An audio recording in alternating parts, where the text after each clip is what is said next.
Thanks for watching. Don't forget to like, comment, share and subscribe to Mufti Tariq Masood, famous scholar. الحمدللہ نحمده ونصلی علی رسولہ الکریم اما بعد فاعوذ باللہ من الشیطان الرجیم بسم اللہ الرحمن الرحیم. کمانڈر صاحب کافی عرصے سے بلا رہے تھے ہمیں بیان کے لیے. رمضان سے پہلے بھی مصروفیت تھی, رمضان میں بھی. تو آج کا میں نے وعدہ کیا تھا کہ آپ کی دعوت پہ ہم آئیں گے. جب میں یہاں آیا ہوں تو کافی شہر سے ماشاءاللہ باہر ہے آپ کا. جی چلیں, صاف ہوا آپ کو مل رہی ہے, اچھی بات ہے. آپ ایک کالونی میں رہتے ہیں آپ سب, اور تھوڑا شہر سے دور ہیں. جب انسان شہر سے دور رہتا ہے, کوئی کالونی کی شکل میں رہتا ہے, تو اس میں کچھ فائدے یہ ہوتے ہیں کہ آپس کا ریلیشن بہت مضبوط ہو جاتا ہے. آپ نے دیکھا ہوگا گاؤں دیہاتوں میں سب لوگ ایک دوسرے کو پہچانتے ہیں. شہروں میں پڑوس کا نہیں پتہ ہوتا کہ کون رہتا ہے یہاں. کئی بار ایسے واقعات ہوئے کہ پڑوسیوں کے ہاں سے اسمیل آنا شروع ہوئی, بدبو آنا شروع ہوئی, پتہ چلا جی ان کا تو انتقال ہو گیا ایک ہفتہ پہلے. تو لیکن جب کسی آبادی سے دور رہتے ہیں, کالونی کے شکل میں, چار دیواری میں, تو لوگوں کا آپس میں ایک ریلیشن ہوتا ہے, تعلق ہوتا ہے. ہم چونکہ مسلم ہیں الحمدللہ, آپ سب لوگ مسجد میں ہیں, تو اس کی علامت ہے کہ اللہ کو اللہ مانتے ہیں, اللہ کے نبی کو نبی مانتے ہیں. تو ہمیں ہر چیز میں, ہر ہدایات میں سپیریئر اسلام کو رکھنا ہے. اسلام اس بارے میں کیا کہتا ہے؟ دیکھیں اس وقت دنیا میں نا دو تہذیبوں کی جنگ ہے. میری طرف توجہ ہے نا سب کی؟ دو تہذیبوں کی جنگ ہے. جو خواتین بیان سن رہی ہیں ان سے بھی میں گزارش کروں گا کہ پورا فوکس وہ بیان کو کریں آپس میں, کیونکہ خواتین کی جب گیدرنگ ہوتی ہے تو آپس میں پرانی باتیں, بہت باتیں ہو رہی ہوتی ہیں, گپ شپ ہو رہی ہوتی ہے. تو فوکس کریں اس وقت بیان کو. یہ بند کر دیں, بند کر دیں بالکل. دیکھیں اس وقت دنیا میں نا دو تہذیبوں کا ٹکراؤ ہے, تصادم ہے. تہذیبیں دنیا میں سب ختم ہوتی, کلچر سب ختم ہوتے جا رہے ہیں. دنیا میں صرف دو ہی تہذیبوں کی جنگ ہوگی اب, فکری جنگ بھی اور اسلحے کی جنگ بھی. یہ دو تہذیبوں کی ہے. ایک مغربی تہذیب, ویسٹرن کلچر. وہ کلچر کیا ہے؟ وہ ہے مادہ پرستی. اس کلچر میں کامیابی کی ڈیفینیشن یہ ہے کہ آپ کی صحت اچھی ہو, آپ کی جیب میں پیسہ ہو, آپ کے پاس اچھی تعلیم ہو. آپ کسی انگریز سے پوچھیں کہ ایک کامیاب انسان, سکسیسفل انسان کسے کہتے ہیں, کسی سیکولر لبرل آدمی سے پوچھیں تو وہ کہے گا کہ کامیابی کی ڈیفینیشن یہ ہے صحت مند معاشرہ ہو, پیسے ویسے ہوں آپ کی جیب میں, اور آپ ترقی کر رہے ہوں, نالج ہو, تعلیم ہو, ایجوکیشن ہو. غلط بات نہیں ہے, میرا خیال ہے بات صحیح ہے. صحت اچھی ہو, بیمار آدمی ٹینشنوں میں ہوتا ہے. کیا خیال ہے؟ جیب میں اگر پیسے نہیں ہوں تو آج کل ماں باپ نہیں پوچھتے. ماں باپ کا بھی زیادہ لاڈلا وہی ہوتا ہے جس کے پینٹ میں بولیں پیسے ہوں. پھر آپ جتنے مرضی بدتمیز ہوں کوئی مسئلہ نہیں ہے. اگر آپ کے صرف اخلاق ہی اخلاق ہیں, پیسے نہیں ہیں, تو ماں باپ کہتے ہیں یہ اخلاق کی ہمیں ضرورت. اگر جب میں سینٹنس نامکمل چھوڑوں تو آپ اس کو کمپلیٹ کر لیا کریں, تو مجھے لگے گا کہ آپ میرے ساتھ ہیں. تو گورا یہ کہتا ہے, اور ہمیں ساری موٹیویشن چونکہ گوروں سے مل رہی ہے, یونیورسٹیوں میں جو ہمارے لیکچرار ہیں, پروفیسرز ہیں, وہ وہیں سے پڑھ کر آتے ہیں, تو پوری چیز انہوں نے ایز اٹ از اڈاپٹ کر کے اسی کو ہماری سوسائٹی میں پروموٹ کیا جا رہا ہے, پھیلایا جا رہا ہے. ہم کیا کر رہے ہیں؟ ہم غریب ملکوں کے لوگ ہیں, کرپٹ سیاستدانوں کے ڈسے ہوئے، ہم سب چیزیں ان کی آنکھ بند کر کے بغیر فلٹر کیے لیے چلے جا رہے ہیں.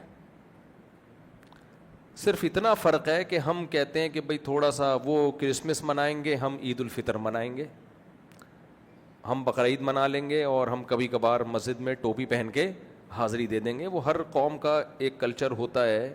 ہندو بھی کبھی کبھار مندر چلے جاتے ہیں، سکھ لوگ بھی سال میں ایک آدھ دفعہ تو اپنے گردوارہ چلے ہی جاتے ہیں. تو ہم چونکہ مسلم ہیں، لہذا ہم یہ شو کرنے کے لیے کہ بھئی ہمارا بھی ایک مذہب ہے، کلچر ہے، تو کبھی کبھار ہم ٹوپی پہنا کریں گے، ٹوپی کرائیں گے بھی اور پہنیں گے بھی. تو یہ ہمارا مذہب سے رشتہ ہے. اسلام کیا کہتا ہے؟ اسلام کہتا ہے نہیں، یہ نہیں ہے. قرآن ہمیں بالکل 180 ڈگری پہ لے کے جاتا ہے. قرآن کہتا ہے سب سے پہلی بات، تم نے جو کامیابی کی تعریف، جس کو کامیابی سمجھ لیا ہے نا، وہ کامیابی کی ایک صورت ہے. حقیقت میں وہ کامیابی کی ڈیفینیشن یہ نہیں ہے. اگر کامیابی اس چیز کا نام ہوتا تو کتنے پیغمبر دنیا میں آئے جو نہ پیسہ کما سکے، حتیٰ کہ ان کی جو دعوت تھی وہ بھی مکمل نہیں ہوئی. ان کا جو مشن تھا وہ اس میں بھی دنیا میں ناکام ہوئے دنیاوی لحاظ سے. نبی صلی اللہ علیہ وسلم نے فرمایا کتنے پیغمبر ایسے آئے ہیں کہ ان کی دعوت پر ایک شخص نے بھی لبیک نہیں کہا اور ان کو قتل کر دیا گیا. خود ہمارے نبی سید الانبیاء صلی اللہ علیہ وسلم جب دنیا سے گئے ہیں تو ایک درہم بھی وراثت کا نہیں. آپ نے فرمایا ہم پیغمبروں کے، ہم لوگ مال کی وراثت چھوڑتے ہی نہیں، ہماری وراثت علم ہے. اور آپ جب گھر میں آ رہے ہیں تو بہت دفعہ کھانا ہوتا ہی نہیں تھا. ہم تو جب گھر میں آتے ہیں نا تو پوچھتے ہیں کیا پکائے، کیونکہ ہمیں پتہ ہوتا ہے پکا ہوا تو کچھ ہے. اب ہماری مرضی کا ہے یا نہیں ہے، یہ ذرا اس کی ڈیٹیل چاہیے. ہمارے نبی صلی اللہ علیہ وسلم کا معاملہ ایسا نہیں تھا. آپ جب گھر میں آتے تو یہ نہیں پوچھتے کیا پکا ہوا ہے، آپ پوچھتے کچھ ہے یا نہیں ہے. اگر ہوتا کھا لیتے، نہیں ہوتا تو روزے کی نیت کر لیتے کہ بھئی شام تک تو ویسے ہی گھر میں کچھ نہیں ہے، تو روزے کی نیت کر کے روزے کا ثواب کیوں ضائع کریں بھائی، کیا خیال ہے؟ تو نیت کر لو روزہ ہے آج. اور آپ صلی اللہ علیہ وسلم کے پاس ایک دفعہ گھر میں جب آپ آئے، سیدہ عائشہ سے پوچھا کچھ کھانے کو ہے؟ تو انہوں نے فرمایا کہ کسی نے کچھ ہدیہ بھیجا تھا، کوئی بکری کی سیری وغیرہ، تو وہ میں نے صدقہ کر دی. وہ ساری میں نے، کوئی فقیر آیا تھا اس کو دے دی، تھوڑا سا بچ گیا ہے. آپ مجھے بتاؤ میں اور آپ اگر ہوتے تو ہماری کیا کنڈیشن ہوتی؟ ہماری کیا کنڈیشن ہوتی اس وقت غصے سے؟ میں گھر آؤں اور بیگم سے پوچھوں، مجھے پتہ ہے گھر میں ویسے ہی فاقے چل رہے ہیں، کھانے کو اکثر کچھ ہوتا نہیں ہے. فرضی مثال دے رہا ہوں کہ آپ سمجھے مفتی صاحب کے یہ حالات چل رہے ہیں. ایک مثال دے رہا ہوں کہ اگر ایسا ہو، آپ گھر میں آؤ، گھر میں آپ نے پوچھا اور 3 دن سے فاقہ چل رہا ہو، گھر میں آپ نے پوچھا بیگم کچھ ہے، اور بیگم جواب میں دے کہ پڑوسیوں کے ہاں سے کچھ نہاری آئی تھی اور وہ بھی میں نے صدقہ کر دی ہے. یا تو اس کا آخری دن ہوگا یا آپ کا آخری دن ہوگا، کیا خیال ہے؟ یا تو اس کا آخری دن یا آپ کا آخری دن. آپ کا بی پی جو شوٹ کرے گا نا، اور آپ کی بیوی چنگیز خان کو بھول جائے گی. لیکن ہمارے نبی صلی اللہ علیہ وسلم کی برداشت اور تربیت گھر والوں کی. سیدہ عائشہ فرما رہی ہیں کچھ ہدیہ آیا تھا، سارا میں نے کیا کر دیا؟ صدقہ، تھوڑا سا بچ گیا ہے. آپ نے فرمایا جو صدقہ کیا وہ بچ گیا، یہ ختم ہو جائے گا. بچا ہوا ہے جو کیا کر دیا. ایسا لیڈر آپ نے کبھی سنا، کوئی دیکھا؟ کوئی یہ جو موٹیویشنل اسپیکر آ رہے ہیں نا، یہ جو یوٹیوب پہ اور ایکچولی یہ صرف منہ کے فائر ہیں. منہ کے فائر سمجھتے ہیں؟ یہ سب کیا ہے؟ منہ کے فائر. اور اکثر میں لڑکوں کو ایک بات کہتا ہوں، یہ جو تمہیں یوٹیوب پہ پیسہ کمانے کے طریقے سکھا رہے ہیں نا، ان سے کبھی مت متاثر ہوا کرو، کیونکہ اگر ان کو پیسہ کمانے کا طریقہ آتا تو یوٹیوب پہ تمہیں پیسہ کمانے کا طریقہ سکھا کے پیسے نہ کماتے یہ, سمجھ رہے ہیں؟ ان کو چونکہ پیسہ کمانے کا کوئی طریقہ آتا ہی نہیں ہے, تو انہوں نے کہا چلو پیسے کمانے کے طریقے سکھا کے پیسہ کماؤ. کیا خیال ہے بھائی؟ یہ بھی ایک طریقہ ہوتا ہے. کچھ ہوتے ہیں ان میں صحیح بھی ہوں گے, لیکن تو ہمارے نبی صلی اللہ علیہ وسلم گھر تشریف لائے, سیدہ عائشہ سے پوچھا کچھ ہے کھانے کو, فرمایا کہیں سے گفٹ آیا تھا, میں نے سارا صدقہ کر دیا, تھوڑا سا کچھ بچ گیا ہے.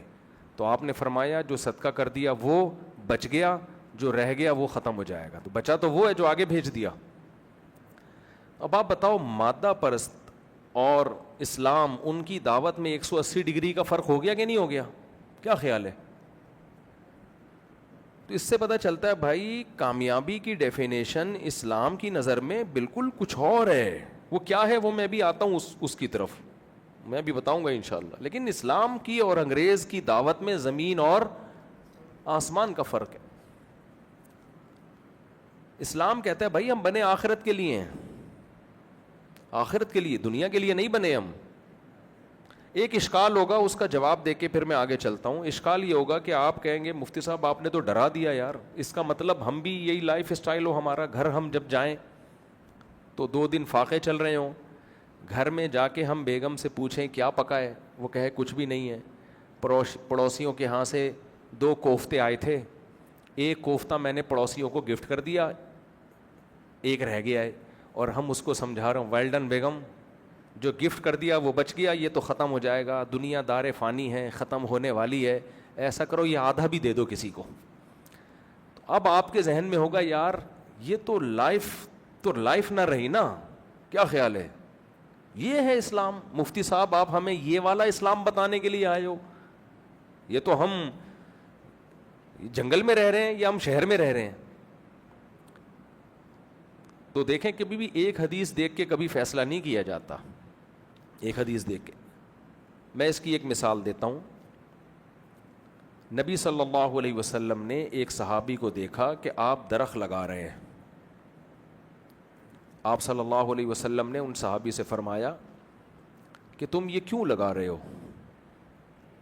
حدیث کا مفہوم ہے, انہوں نے فرمایا کہ درخت بڑا ہوگا, پھل دے گا, کھائیں گے, فائدہ اٹھائیں گے, پھل کو بیچیں گے, اکنومیکلی بھی فائدہ ہوگا.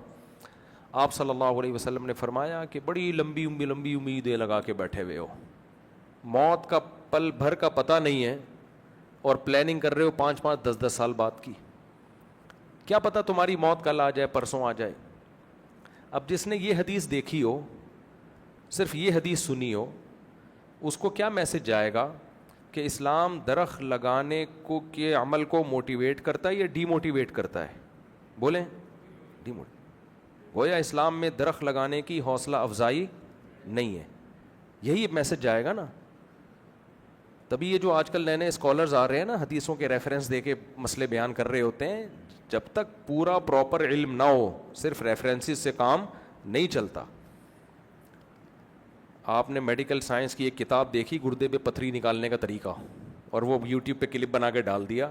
وہ ڈاکٹر کو پتہ ہے کہ یہ کس کی پتھری نکالے گی, کس کے گردوں کا بیڑا غرق کرے گی. تو اب کیا ہے, یہ حدیث جب ہم پڑھتے ہیں تو ہمیں پتہ چلتا ہے بھائی اسلام تو درخت لگانے کی حوصلہ شکنی کر رہا ہے. ہم جب درخت لگائیں گے 5 سال 10 سال کے بعد جا کے وہ پھل دے گا, اور ہمیں کیا پتہ 5 سال 10 سال تک ہم زندہ رہیں یا نہ رہیں. تو اس سے تو ایسا لگتا ہے جو درخت لگ چکے ہیں وہ بھی ہم نے غلطی کی ہے بھائی, اس کو بھی کاٹ دینا چاہیے. لیکن ہم دوسری حدیث دیکھتے ہیں, بخاری مسلم کی حدیث ہے. آپ صلی اللہ علیہ وسلم نے ارشاد فرمایا جس نے درخت لگایا اور مر گیا, تو جب تک اس درخت سے انسان تو دور کی بات, پرندے بھی فائدہ اٹھائیں گے نا, پرندے, اس کو قبر میں اس کا ثواب ملے گا, وہ نیکی اللہ کے اعمال میں لکھی جائے گی, ضائع نہیں. جب تک درخت رہے گا اس کے ثواب کا کھاتا بولو کھل گیا. پرندوں کی مثال دی نبی نے اس لیے کہ جب پرندہ اس سے چگ رہا ہے یا گھونسلہ بنا کے رہ رہا ہے, اس پہ ثواب مل رہا ہے, تو انسان ہے بھائی. اس سے درخت لگانے کی ایسی حوصلہ افزائی ہو رہی ہے کہ یہ حوصلہ افزائی تو انگریز بھی نہیں کر سکتا. انگریز زیادہ سے زیادہ کیا کہے گا؟ بھائی درخت لگاؤ, آکسیجن, انوائرمنٹ اچھا ہو جائے گا, آکسیجن بڑھ جائے گا, آپ ایک ہیلدی لائف گزاریں گے. انگریز سے پوچھو کب تک گزاریں گے؟ بھائی 60 سال, 70 سال, 90 سال. اس کے بعد کیا ہوگا؟ مر جائیں گے, ختم. جبکہ اسلام کیا کہہ رہا ہے؟ بھائی یہ مت دیکھو کہ درخت لگا دیا تو مر گیا تو کیا ہو گیا, کوئی بات نہیں, مر جاؤ. ڈپازٹ کر کے گئے ہو, ایسا بینک کھول کے گئے ہو کہ جس کا پروفٹ تمہیں, جب تک وہ درخت رہے گا وہ پروفٹ تمہیں ملتا رہے گا. تبھی صحابہ درخت بہت لگایا کرتے تھے, کنویں کھدوایا کرتے تھے. ایک صحابی نے عرض کیا, یا رسول اللہ, میں ایک حدیث کا مفہوم ہے, کنواں کھدوانا چاہتا ہوں, میرے والد دنیا سے چلے گئے, تو کیا ان کو ثواب ملے گا؟ افاتصدق عنہا, دوسری حدیث میں ان کی طرف سے صدقے کا ثواب ملے گا. وہ تو چلے گئے, ان کا عمل تو ختم. جب انسان مرتا ہے اس کا عمل, بولو, ختم. تو حدیث کا مفہوم میں اپنے الفاظ میں پیش کر رہا ہوں کہ ان کا عمل ختم ہو گیا, تمہارا ختم نہیں ہوا. تم ان کے لیے نیکی کرو, تم کنواں کھدوا دو, تم درخت لگا دو, تم اپنے والد کے ثواب کے لیے کوئی نیکی کرو. ان کا ختم, تمہارا ختم نہیں ہوا ہے. جیسے دنیا میں کسی کو گفٹ دیا جا سکتا ہے, تو دنیا میں کرنسی چلتی ہے ڈالر, روپیہ. آخرت کی کرنسی کیا ہے؟ نیکی. تو نیکی کر کے ان کو گفٹ کر سکتے ہو. تو اس حدیث سے ہمیں کیا پتہ چلا؟ دیکھیں, نبی صلی اللہ علیہ وسلم کی عادت تھی, آپ چونکہ ساری دنیا کے سارے انسانوں کے پیغمبر, اور آپ کو ٹائم دیا گیا 23 سال, 23, 40 سال میں نبوت ملی, 63 سال میں انتقال, تو 23 سال آپ کو ٹائم دیا گیا. اور کام کیا دیا گیا؟ پوری دنیا کے سارے انسان قیامت تک کے لیے. تو ویژن بہت بڑا اور اس کے لیے ٹائم بہت, بولو, شارٹ. جب ویژن بہت بڑا ہو اور ٹائم بہت شارٹ ہو تو اس کی تلافی کیسے کی گئی؟ نوح علیہ السلام کو 950 سال دیے گئے, ٹائم بہت زیادہ, ویژن کتنا؟ جو چھوٹی سی آبادی ہے اسی کو مسلمان کرنا ہے بس. لیکن ہمارے نبی کو ٹائم 23 سال, اور ویژن کیا ہے؟ ساری دنیا کے سارے انسان قیامت تک کے لیے. تو ٹائم بہت کیا ہے؟ شارٹ. تو اب آپ کی مدد کیسے کی گئی؟ آپ صلی اللہ علیہ وسلم نے فرمایا, اللہ نے میری مدد ایسے کی ہے, اعطیت جوامع الکلم, مجھے جو کلمات دیے گئے ہیں نا, جو میں میسج کنوے کرتا ہوں, وہ ایک سینٹنس ہوتا ہے لیکن وہ ایک لا ہوتا ہے, قانون ہوتا ہے, ضابطہ ہوتا ہے.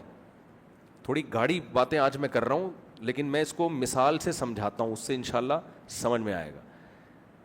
ہوتا ایک قانون ہے, ایک جملہ ہے, لیکن وہ جملہ ایک ایگزامپل ہوتی ہے. تو وہ ایگزامپل مقصد نہیں ہوتی, اس ایگزامپل میں پورا ایک لا اور قانون چھپا ہوا ہوتا ہے. مثال دیکھیں, قرآن کہتا ہے ماں باپ کو کے سامنے اف مت کرو, ولا تقل لہما اف, ماں باپ کے سامنے اف, بولو نا, مت کرو. یہ اصل میں قرآن کیا سمجھانا چاہ رہا ہے؟ کہ تکلیف نہ دو ان کو. قانون اور ضابطہ یہ ہونا چاہیے کہ قرآن میں یہ آیت نازل ہوتی کہ والدین کو تکلیف مت دو. جیسے ہم کتابوں میں پڑھتے ہیں, نیوٹن کا لا پڑھا ہم نے, جو چیز چل رہی ہے چلتی رہے گی جب تک روکنے والی فورس نہ ہو, جو رکی ہوئی ہے رکی رہے گی جب تک اس میں موومنٹ کرنے والی فورس نہ ہو. یہ ایک لا ہے. پھر آگے اگزامپل ہوتی ہے, مثال کے طور پر وسیم اگر سست ہے, اپنی جگہ کھڑا ہوا ہے, کھڑا ہی رہے گا جب تک تھپڑ نہ مارو اس کو. جو بیٹا آپ کا سست ہے, جب تک لاتے مار کے اٹھاؤ گے نہیں, وہ قیامت تک بستر پہ پڑا رہے گا. یہ اگزامپل ہے نا, ہم تو کراچی کے لحاظ سے مثالیں دیتے ہیں نا. نیوٹن تو ایک قانون کہہ کے چلا گیا, مثال تو ہم اپنے حساب سے نا. ہر ایکشن کا ری ایکشن ہوتا ہے. اب نیوٹن نے جو اس کی مثالیں دی ہوں گی, گیند کو دیوار پہ مارو, ہم کہتے ہیں نہیں, بندہ موجود ہے, چماٹ لگاؤ رکھ کے, سست بچہ ہے, ٹھیک ہے. آپ نے دوست کو تھپڑ لگایا, اسی اسٹائل سے وہ آپ کو, یہ دیسی اسٹائل ہے نیوٹن کے قانون کو سمجھانے کا. بیگم کو آپ نے, وہ ایک خاتون تھی نا, پکوڑے تل رہی تھی اور کھائی جا رہی تھی, تو شوہر کو غصہ آ رہا تھا, سارے خود ہی کھا رہی ہے. تو وہ بیوی کو جا کے کہتا ہے اگر مزید پکوڑے مت کھا, اگر کھائے نا, تو نے کھایا تو اچھا نہیں ہوگا, ورنہ. تو جیسے ہی اس نے ورنہ کہا کہ بیگم نے کرچلی اٹھائی, ورنہ کیا, ورنہ کہ تو کھاتی رہے پھر. تو نیوٹن ایک لا پیش کر کے گیا اس کی آگے اگزامپل بہت زیادہ مثالیں. تو ہونا یہ چاہیے قرآن پہلے ایک لا بناتا کہ والدین کو تکلیف مت دو, یہ ہوتا لا. پھر آگے قرآن اس کی مثالیں دیتا کہ جیسے ان کو گالی مت دو, ان کو اف مت کہو, ان کو مارو مت. یہ ہونا چاہیے تھا نا. قرآن کا اسٹائل یہ نہیں ہے. قرآن کہہ رہے ان کو اف مت کرو بس, یعنی مثال دے دی, لا نہیں بیان کیا, ایگزامپل دی ہے. لا یہ تھا کہ تکلیف مت دو, یہ لا نہیں بیان کیا جا رہا, بلکہ ایگزامپل بیان کی جا رہی ہے, اف مت کہو. اس میں حکمت کیا ہے؟ اس میں حکمت یہ ہے کہ اگر قرآن لا بیان کرتا نا کہ تکلیف مت دو, پھر اس کی مثالیں بیان کرتا, بہت لمبی بات ہو جاتی, اتنا بڑا قرآن ہو جاتا یہ, اس کو یاد کرنا مشکل, درس دینا مشکل, اور پھر مثالیں تو قیامت تک کبھی ختم ہی نہیں ہوں گی. کیا خیال ہے بھائی؟ کوئی تکلیف دیتا بولتا یہ والی مثال تو ایگزامپل تو قرآن میں ہے ہی نہیں, لہذا یہ جائز ہے. قرآن کی عادت ہے کہ جزئیات کے ضمن میں کلیات بیان کرتا ہے. قرآن نے اف کا لفظ ایگزامپل کے طور پہ استعمال کر کے بتا دیا کہ اف کے لفظ میں تکلیف بہت کم ہوتی ہے. سب سے کم تکلیف دینے کے لیے کوئی ورڈ اگر ہے تو وہ کیا ہے؟ اف. میں سمجھا پا رہا ہوں؟ سب سے کم تکلیف ماں باپ کو کس بات سے ہوتی ہے؟ آپ جواب میں کیا کہہ دو؟ اف. انہوں نے آپ کو کوئی بات کہی, آپ نے کہا اوہو اف. قرآن نے کہا یہ اسٹائل ماں باپ کے ساتھ نہیں ہونا چاہیے. اس میں بتا دیا کہ جب اتنی سی تکلیف نہیں دے سکتے تو گالی دینا, مارنا پیٹنا, گھر سے نکال دینا, اولڈ ہاؤس میں جمع کرا دینا, یہ خود ہی عقل مند کو سمجھ میں آ جائے گا بھائی یہ تو حرام در حرام ہے, یہ تو پاسبل ہی نہیں ہے. تو اب دیکھو چھوٹے سے جملے میں سمندر کوزے میں سمندر سمو دیا کہ نہیں سمو دیا. اس کو کہتے ہیں جوامع الکلم. میں سمجھا پا رہا ہوں اپنی بات؟ اس کو کہتے ہیں کہ ایسے الفاظ قرآن استعمال کرتا ہے, ایسی مثالیں. حدیث کا بھی طرز یہی ہے, ایگزامپل ہوتی ہے لیکن وہ ایگزامپل مقصد نہیں ہوتی, اس ایگزامپل میں پیغام چھپا ہوا ہوتا ہے, پورا قانون چھپا ہوا ہوتا ہے. اب آپ سمجھیں, اب کوئی بندہ اٹھا کے ماں باپ کو معاذ اللہ تھپڑ مار رہا ہو اور ہم کہیں قرآن نے روکا ہے تمہیں اس عمل سے, وہ جواب میں کہ قرآن نے تو اف کہنے سے روکا ہے, تھپڑ مارنے سے تھوڑی روکا ہے. تو بے وقوفی کی بات ہوگی کہ نہیں ہوگی؟ ہم اس کو یہ کہہ سکتے ہیں بھائی جب اف کے لفظ جو بہت کم تکلیف کا ہے اس سے روک لیا تو تھپڑ تو بہت اوپر کی چیز ہے.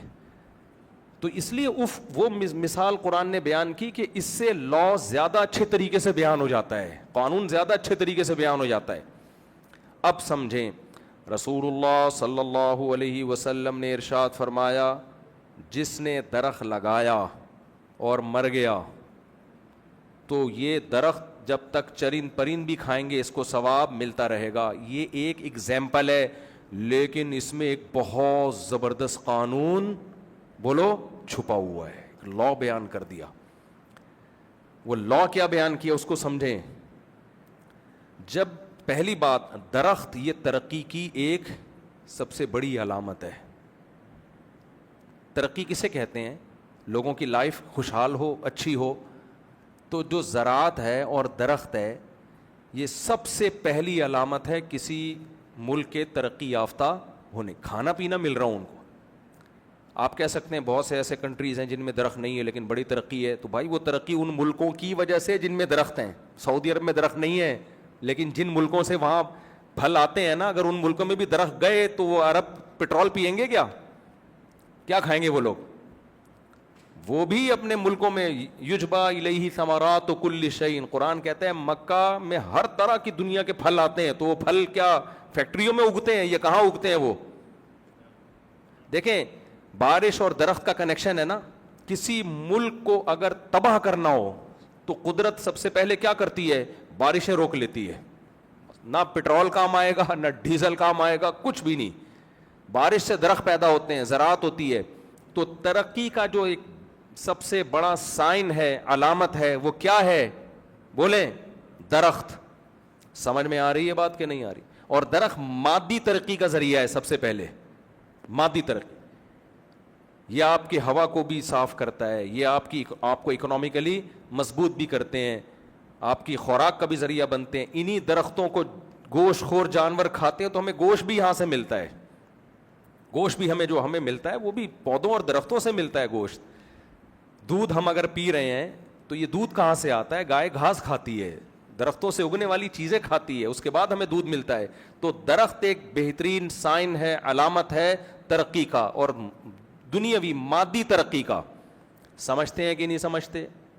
تو اس حدیث میں نبی صلی اللہ علیہ وسلم نے میسج دیا ہے کہ ایک حدیث میں آپ کہہ رہے ہیں درخت مت لگاؤ, دوسری میں کہہ رہے ہیں درخت لگاؤ. گویا کہ اب ہم اس مثال کو ایک لا بنا کے پیش کرتے ہیں کہ پہلی حدیث میں بتایا جا رہا ہے مادی ترقی مت کرو, دوسری میں بتایا جا رہا ہے مادی ترقی, بولو نا یار, کرو.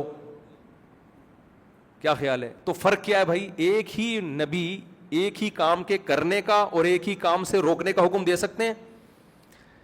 بھائی آپ کے ابا آپ کو کہہ رہے ہیں بیٹا پانی لے کر آؤ, آپ جانے لگے بیٹا پانی لے کے نہیں آؤ. ابا ایک بات کرو, یا تو بولو لے کر آؤ یا بولو. ابا چار شادیاں کرو, خواتین بیٹھی ہوئی ہیں منہ سے غلط باتیں نکل جاتی ہیں. 4 شادیاں مت کرو, خواتین زیادہ ہیں آج, کرنی ہے اپنی ذمہ داری پہ کرو, مجھے نہیں پٹواؤ, مجھے نہیں مرواؤ. جو 2 شادیاں کرتا ہے میرے پاس آ کے روتا ہے بیٹھ کے, آپ کے بیان سن کے کیا ہے میں نے, تو کی تو خود ہے نا.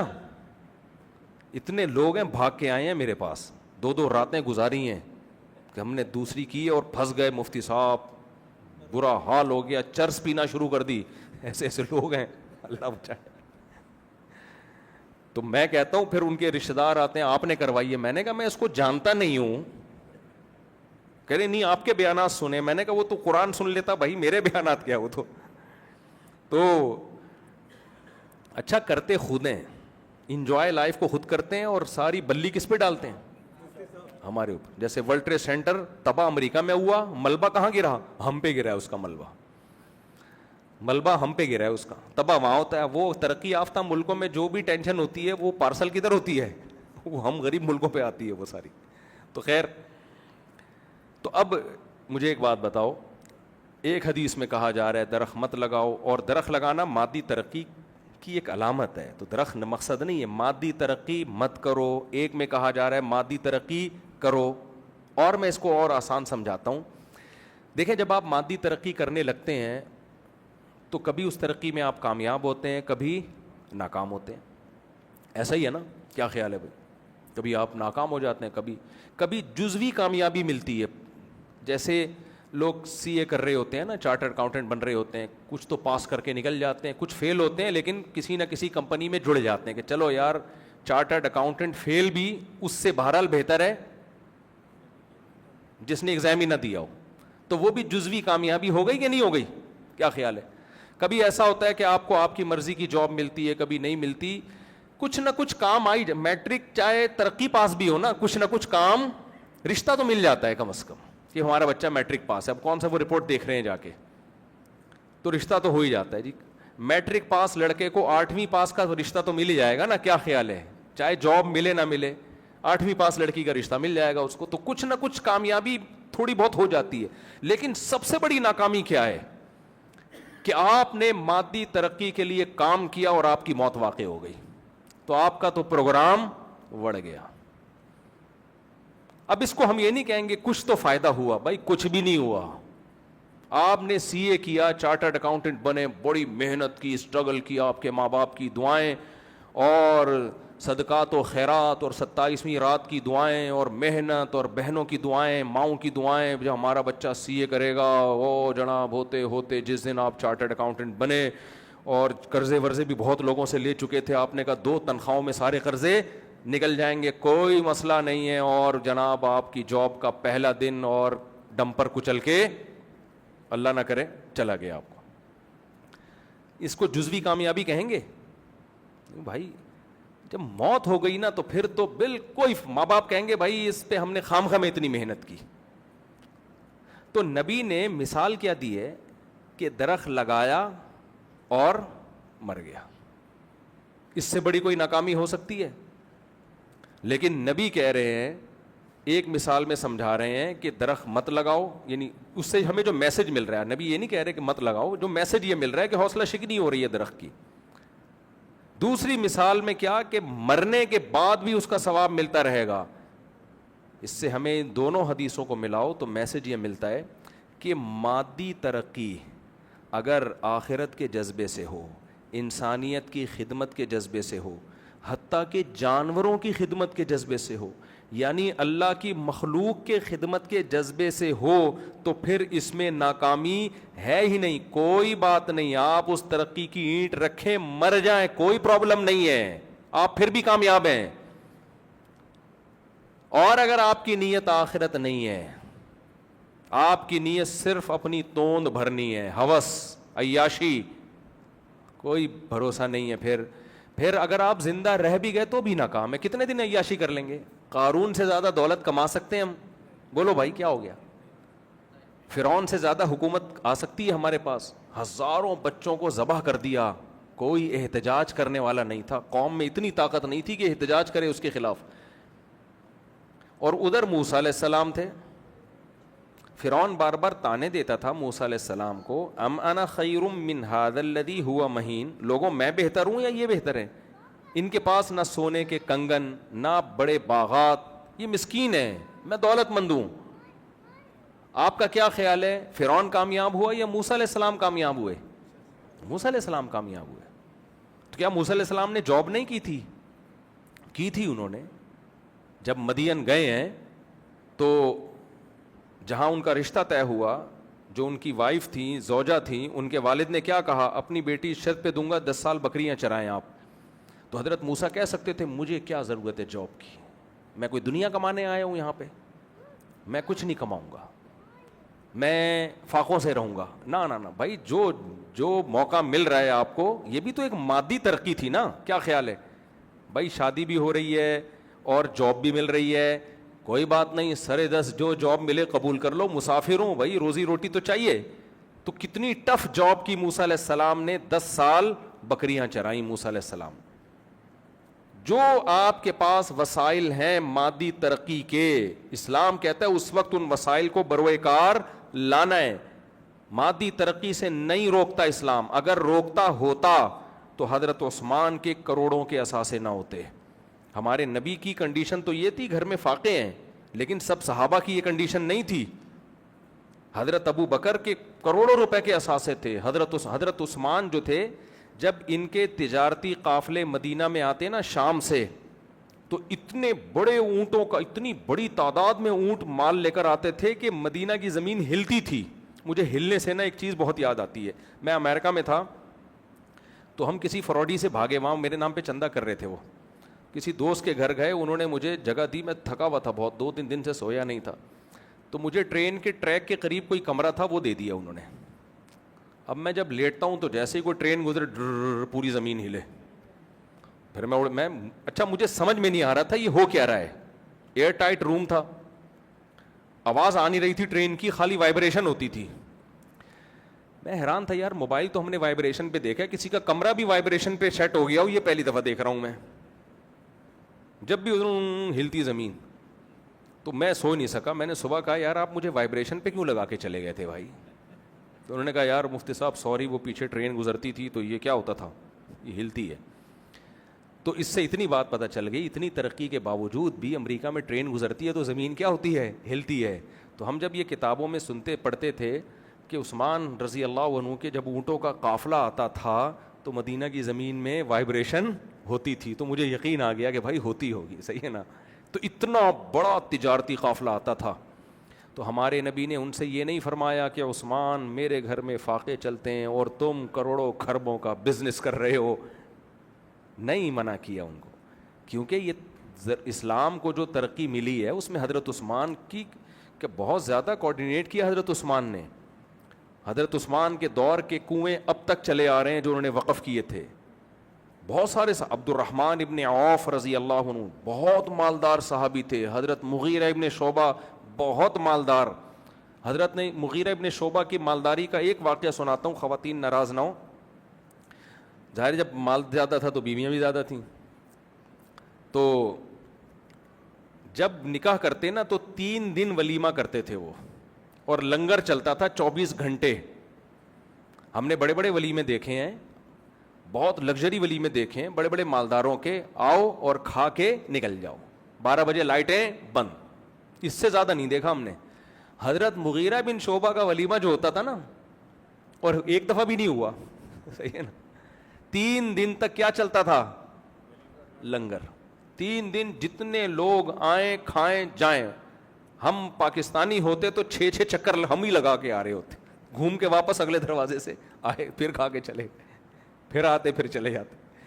تو بہت پیسہ تھا بعض صحابہ کے پاس.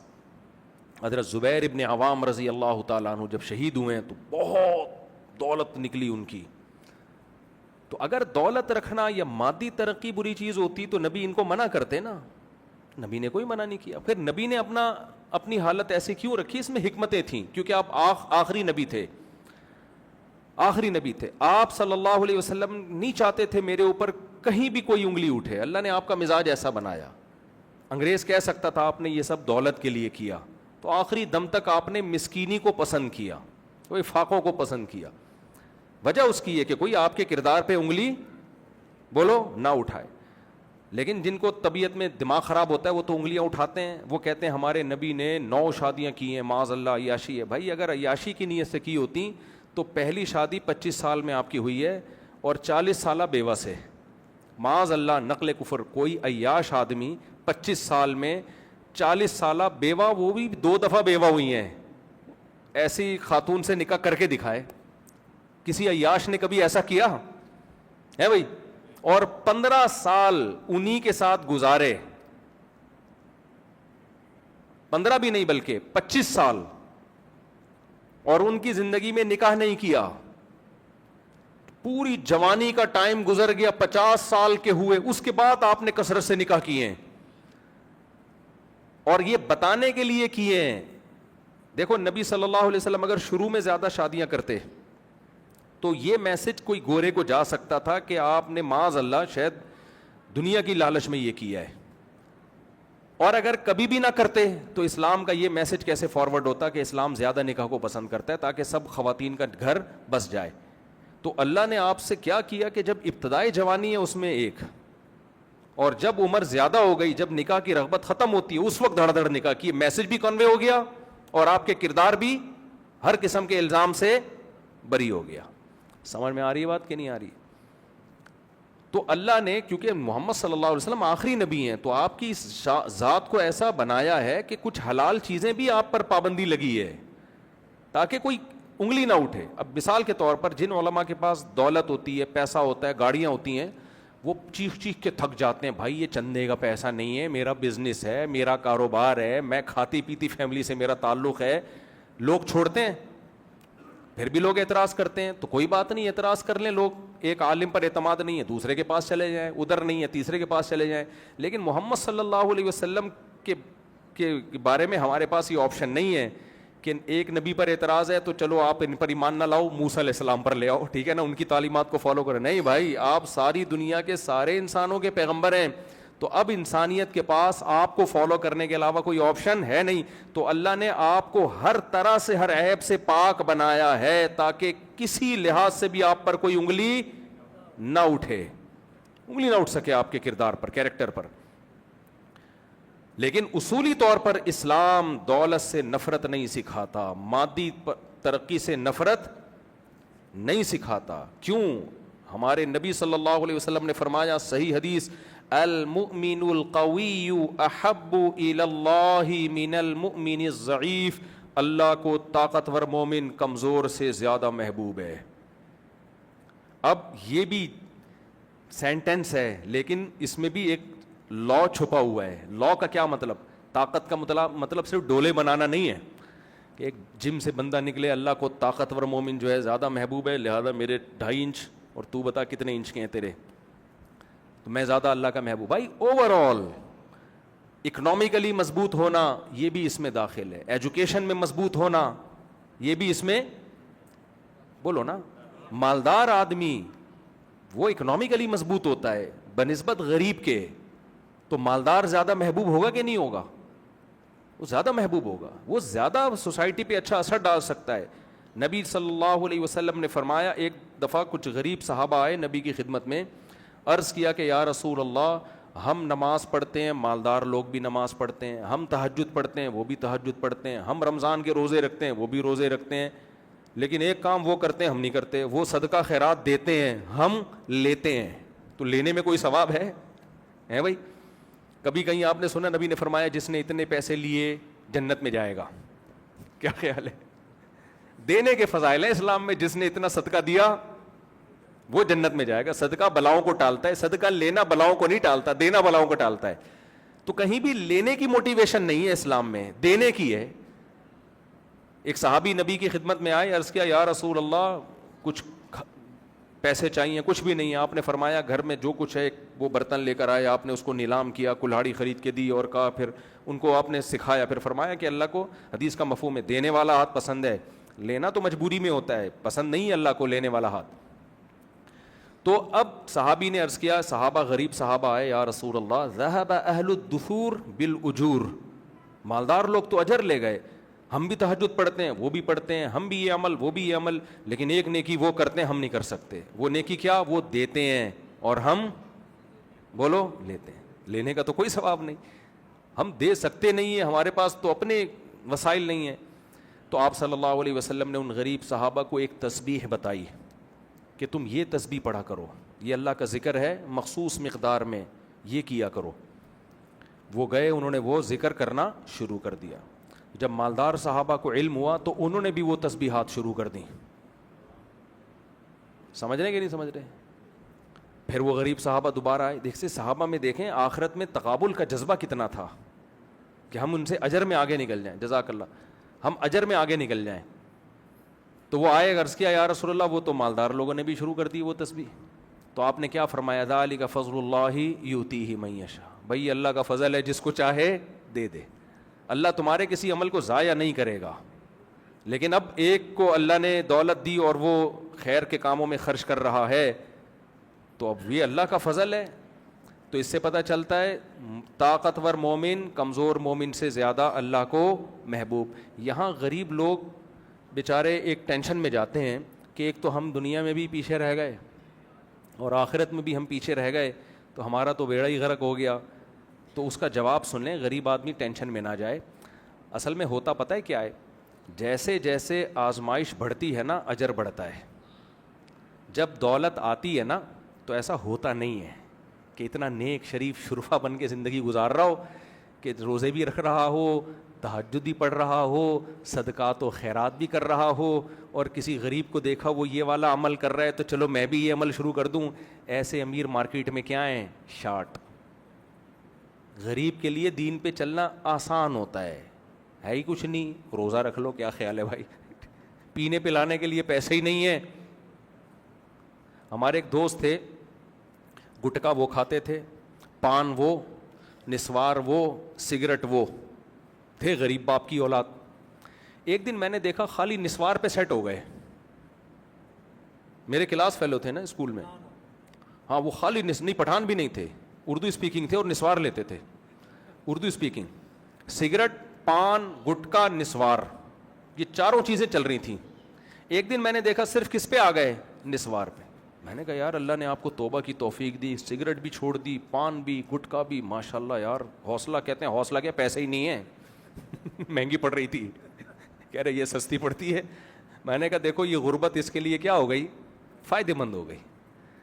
اب ان کے پاس اگر پیسہ ہوتا تو یہ غریب سے افضل نہ ہوتا. اس کے پاس تو پیسہ ہوتا تو گٹکے کے بعد آدمی ایک اسٹیپ آگے جاتا ہے, شراب, کباب, چرس, ہیروئن, آئس اور وہ جو کچھ ہوتا ہے. تو اس لیے غریب آدمی یہ سوچے کہ بھائی اللہ نے مجھے سکون کی زندگی دی ہے, تھوڑا دیا ہے, قناعت اسی پہ کرو.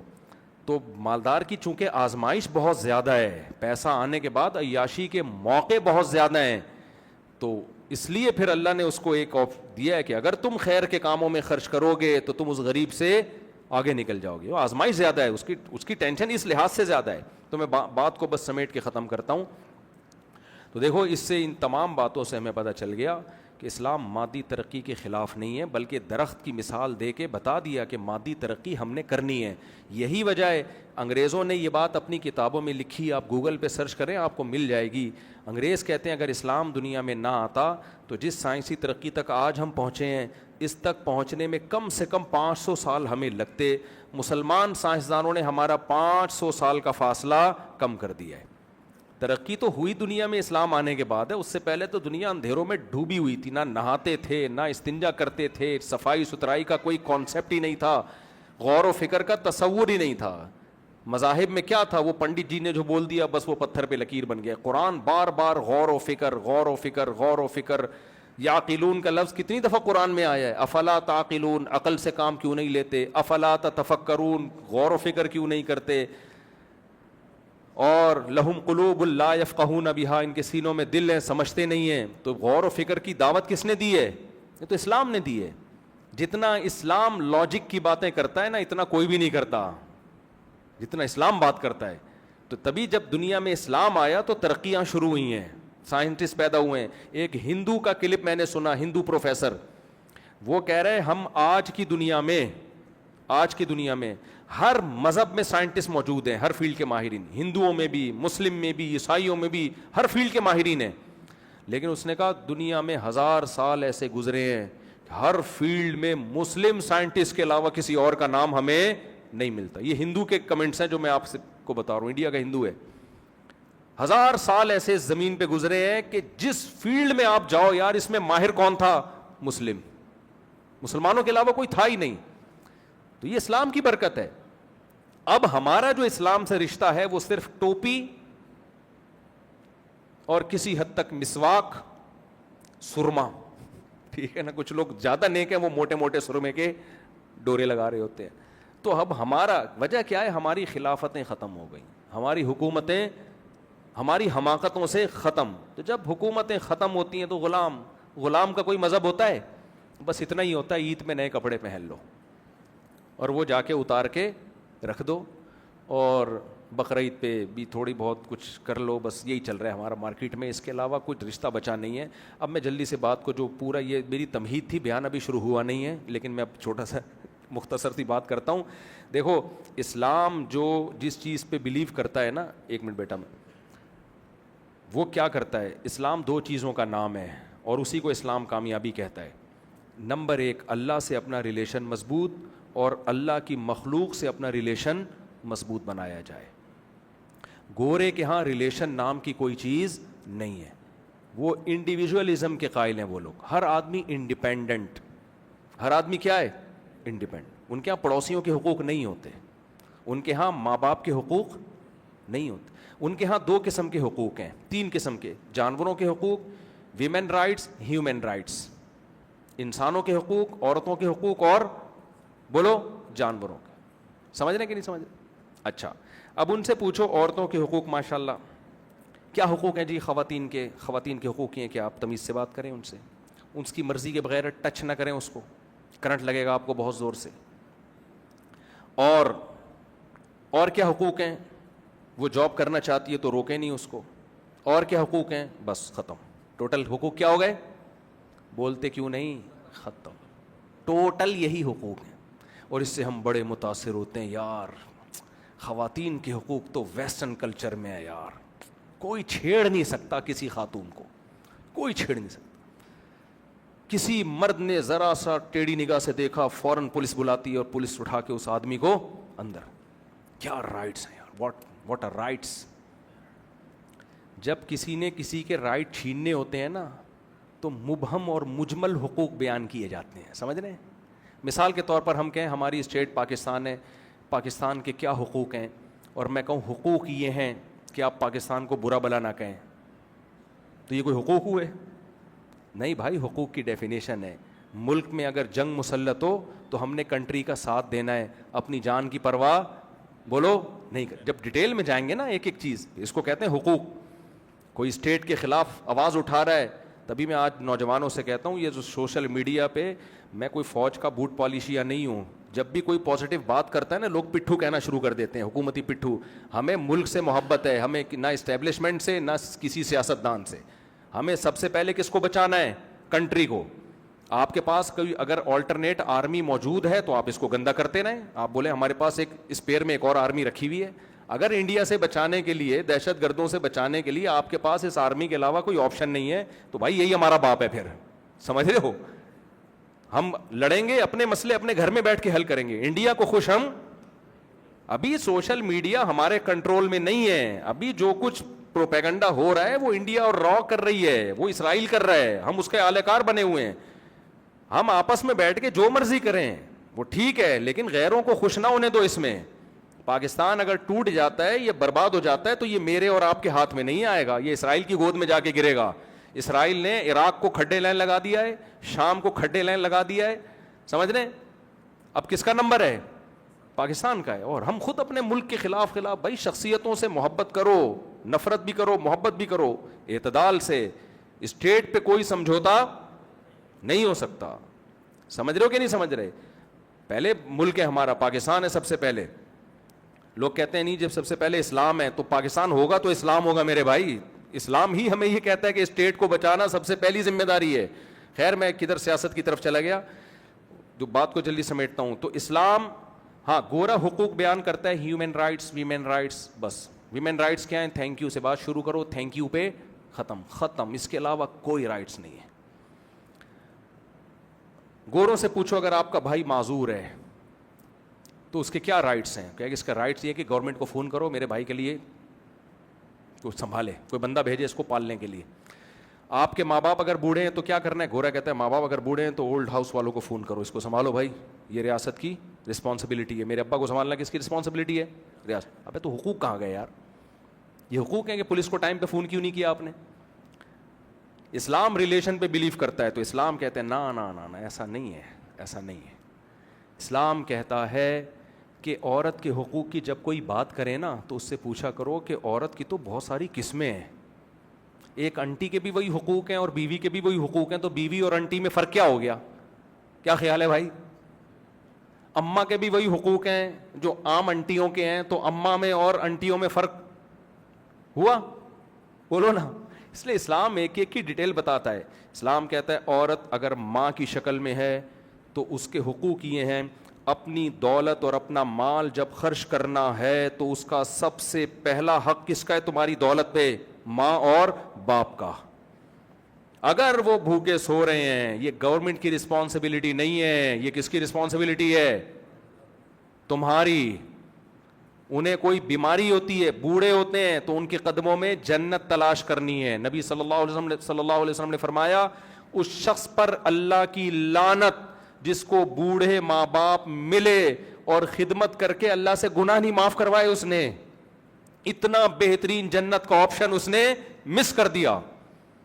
یعنی بوڑھے ماں باپ کی خدمت کر کے جت جاتا ان کی خدمت میں, اللہ اس کے سارے گناہوں کو معاف کر کے, اس کو کچھ جو اس سے ماضی میں کوتاہی ہوئی اللہ مٹی پھیر دیتا, اس پانی پھیر دیتا. اتنا بہترین آپشن اس کمبخت نے ضائع کر دیا. اور گورا کیا کر رہے ہیں؟ ان کو اٹھا کے اولڈ ہاؤس, گورنمنٹ پالے گی. خود ماں باپ کہہ رہے ہوتے ہیں میں وہاں پہنچا دو. تو رائٹس اور ریلیشن میں فرق ہوتا ہے میرے بھائی. جب آپ بوڑھے ماں باپ کی گھر میں خدمت کرتے ہو تو رائٹس بھی دیتے ہو, اور اس سے ماں باپ سے آپ کا ریلیشن بھی, بولتے کیوں نہیں, مضبوط ہوتا ہے. پھر اسلام نے کہا کہ اولاد کی صورت میں بھی حقوق ہیں. اب وہ لوگ اعتراض کرتے ہیں کہ یہ مسلمان لوگ بیٹی کو آدھی وراثت دیتے ہیں, بیٹے کو دگنی. ان کے ہاں مرد اور عورت میں فرق ہے, خود 1 روپے بھی نہیں دیتے. سمجھ میں آ رہی ہے بات؟ خود بیٹیوں کی وراثت میں 1 روپے بھی آپ کی مرضی پر ہے کہ آپ گورنمنٹ کو دینا چاہیں گورنمنٹ کو دے دیں, کتے کو دینا چاہیں کتے کو دے دیں, بیٹی کو دینا چاہیں بیٹی کو دے دیں, بیٹے کو دینا چاہیں بیٹے کو دے دیں. اللہ نے کہا یہ تمہاری چاہت پہ نہیں ہے, تمہاری اولاد کا تمہاری وراثت میں حصہ ہے, تم ان کو اس وراثت سے محروم نہیں کر سکتے. پھر ہم اللہ میاں سے پوچھتے ہیں اللہ اگر ہم نے 3 کروڑ چھوڑے, 2 کروڑ بیٹے کو مل رہا ہے, 1 کروڑ بیٹی کو مل رہا ہے, یہ تو ویمن رائٹس نہ ہوئے, بیٹی کا تو نے آدھا رکھ دیا. تو اللہ جواب میں کیا کہے گا؟ بھائی جب بیٹے کی شادی ہوگی تو خرچہ کس کے ذمے ہوگا؟ کسی کی بیٹی کا خرچہ کس کے ذمے ہوگا؟ اس کے شوہر کے ذمے. ولیمے کا خرچہ, مہر کا خرچہ, ساری زندگی نان نفقے کا خرچہ, اس کی جو بچے پیدا ہو رہے ہیں ان کمبختوں کا خرچہ. استغفر اللہ. یعنی جو لوگ پریشان ہوتے ہیں نا, آپ کا بیان سن کے ہم بچے پیدا کرتے ہیں خرچہ بڑھ گیا ہے, تو میں ان کی زبان میں کہہ رہا ہوں, کمبخت ہوتے نہیں ہیں, تو ان کمبختوں کا خرچہ باپ کے ذمے. اولاد کا خرچہ اللہ نے ماں کے ذمے 1 روپے بھی نہیں ڈالا, چاہے ارب پتی ہو, بیوی ارب پتی ہو, اس کا سارا نان نفقہ اس کے شوہر کے ذمے, چاہے وہ رکشا چلاتا ہو. اس کو کہتے ہیں حقوق, اس کو کیا کہتے ہیں؟ رائٹس. تو 2 کروڑ اللہ نے اس کو دیے اور خرچہ 8 کروڑ کا ڈال دیا. بیٹی کو 1 کروڑ دیے, خرچہ 1 روپے کا بھی نہیں ڈالا. بات سمجھ میں آ رہی ہے؟ تو اس لیے منہ کے فائر الگ چیز ہوتی ہے, انگریز منہ کے فائر کرتا ہے. ویمن رائٹس, عورتوں کے حقوق, عورتوں کے. ابے بھائی عورت کے کیا حق دے رہا ہے تو؟ اپنے خرچے پہ جو اپنی بیوی کو چائے نہ پلائے. اور مسلمان کو دیکھو, اللہ نے کہا کہ عورت میں پھر ماں کا سب سے پہلے اس کا حق باپ سے اخلاق میں 3 گنا زیادہ. دیکھو اطاعت میں باپ کا حق زیادہ ہے, یہ خوب سمجھ لو. اخلاق میں ماں کا حق باپ سے 3 گنا زیادہ, لیکن اطاعت میں جب آرڈر ہوگا تو اس میں شریعت نے باپ کو ماں پہ مقدم کیا, کیونکہ آپ کی ماں کو پرمیشن نہیں دی ہے کہ وہ آپ کی مرضی کے خلاف آپ کے بچوں کو لے کے چلے, کیونکہ سربراہ اللہ نے کس کو بنایا ہے؟ بولو, باپ کو. یہ باپ کو رائٹ دیا, بھائی اطاعت تمہاری ہوگی. گھر کے سربراہ کون ہو؟ تم ہو. تو یہ باپ کو بھی رائٹ دیا اسلام نے. انگریزوں کے یہاں باپ بھی بیچارہ کیا ہوتا ہے؟ وہ غفار بھائی ہوتے ہیں, وہ فادر نہیں ہوتے, وہ غفار صاحب ہوتے ہیں. باپ کہتا ہے مجھ میں اور جمشید میں کوئی فرق بولو ہے ہی. انگریزوں کے آگے بھی جو بھی جمشید صاحب ہوتے ہیں نا, تو بچے کا فادر میں اور جمشید صاحب میں کوئی فرق ہے ہی نہیں. جمی, اچھا جمشید کو وہاں پیار سے جمی کہتے ہیں. خیر, تو اسلام نے بولا بھائی ہیومن رائٹس میں اگر مردوں کے حقوق کی بات ہے تو تمہارا باپ ہے یا تمہارا بھائی ہے. پھر بہنوں کے حقوق ہیں. نبی نے فرمایا جس نے 3 بہنوں کی کفالت کی تو اس کے لیے میں جنت کی ضمانت لیتا ہوں. 3 بہنوں کی کفالت. صحابی نے عرض کیا 2 کی, اگر آپ فرمایا 2 کی بھی, تو بہن کی رسپانسبلٹی کس کی ہے؟ بھائی کے ذمے ہے, بھائی کے ذمے.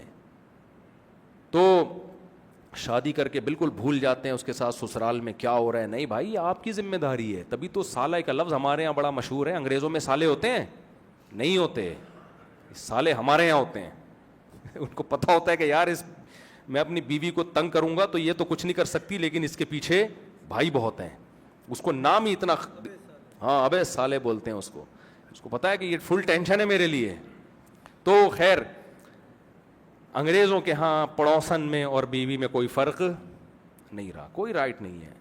اس سے بھی اچھے اخلاق سے بات کرنے, بیوی سے بھی. اسلام نے کہا نہیں بھائی, آپ کی اگر کوئی نامحرم ہے تو آپ نے اس سے فری نہیں ہونا. آپ نے ضرورت کی بات کرنا ایک الگ بات ہے, فری ہونے کی آپ کو اجازت نہیں ہے. فری آپ صرف اپنی بیگم سے ہو سکتے ہیں.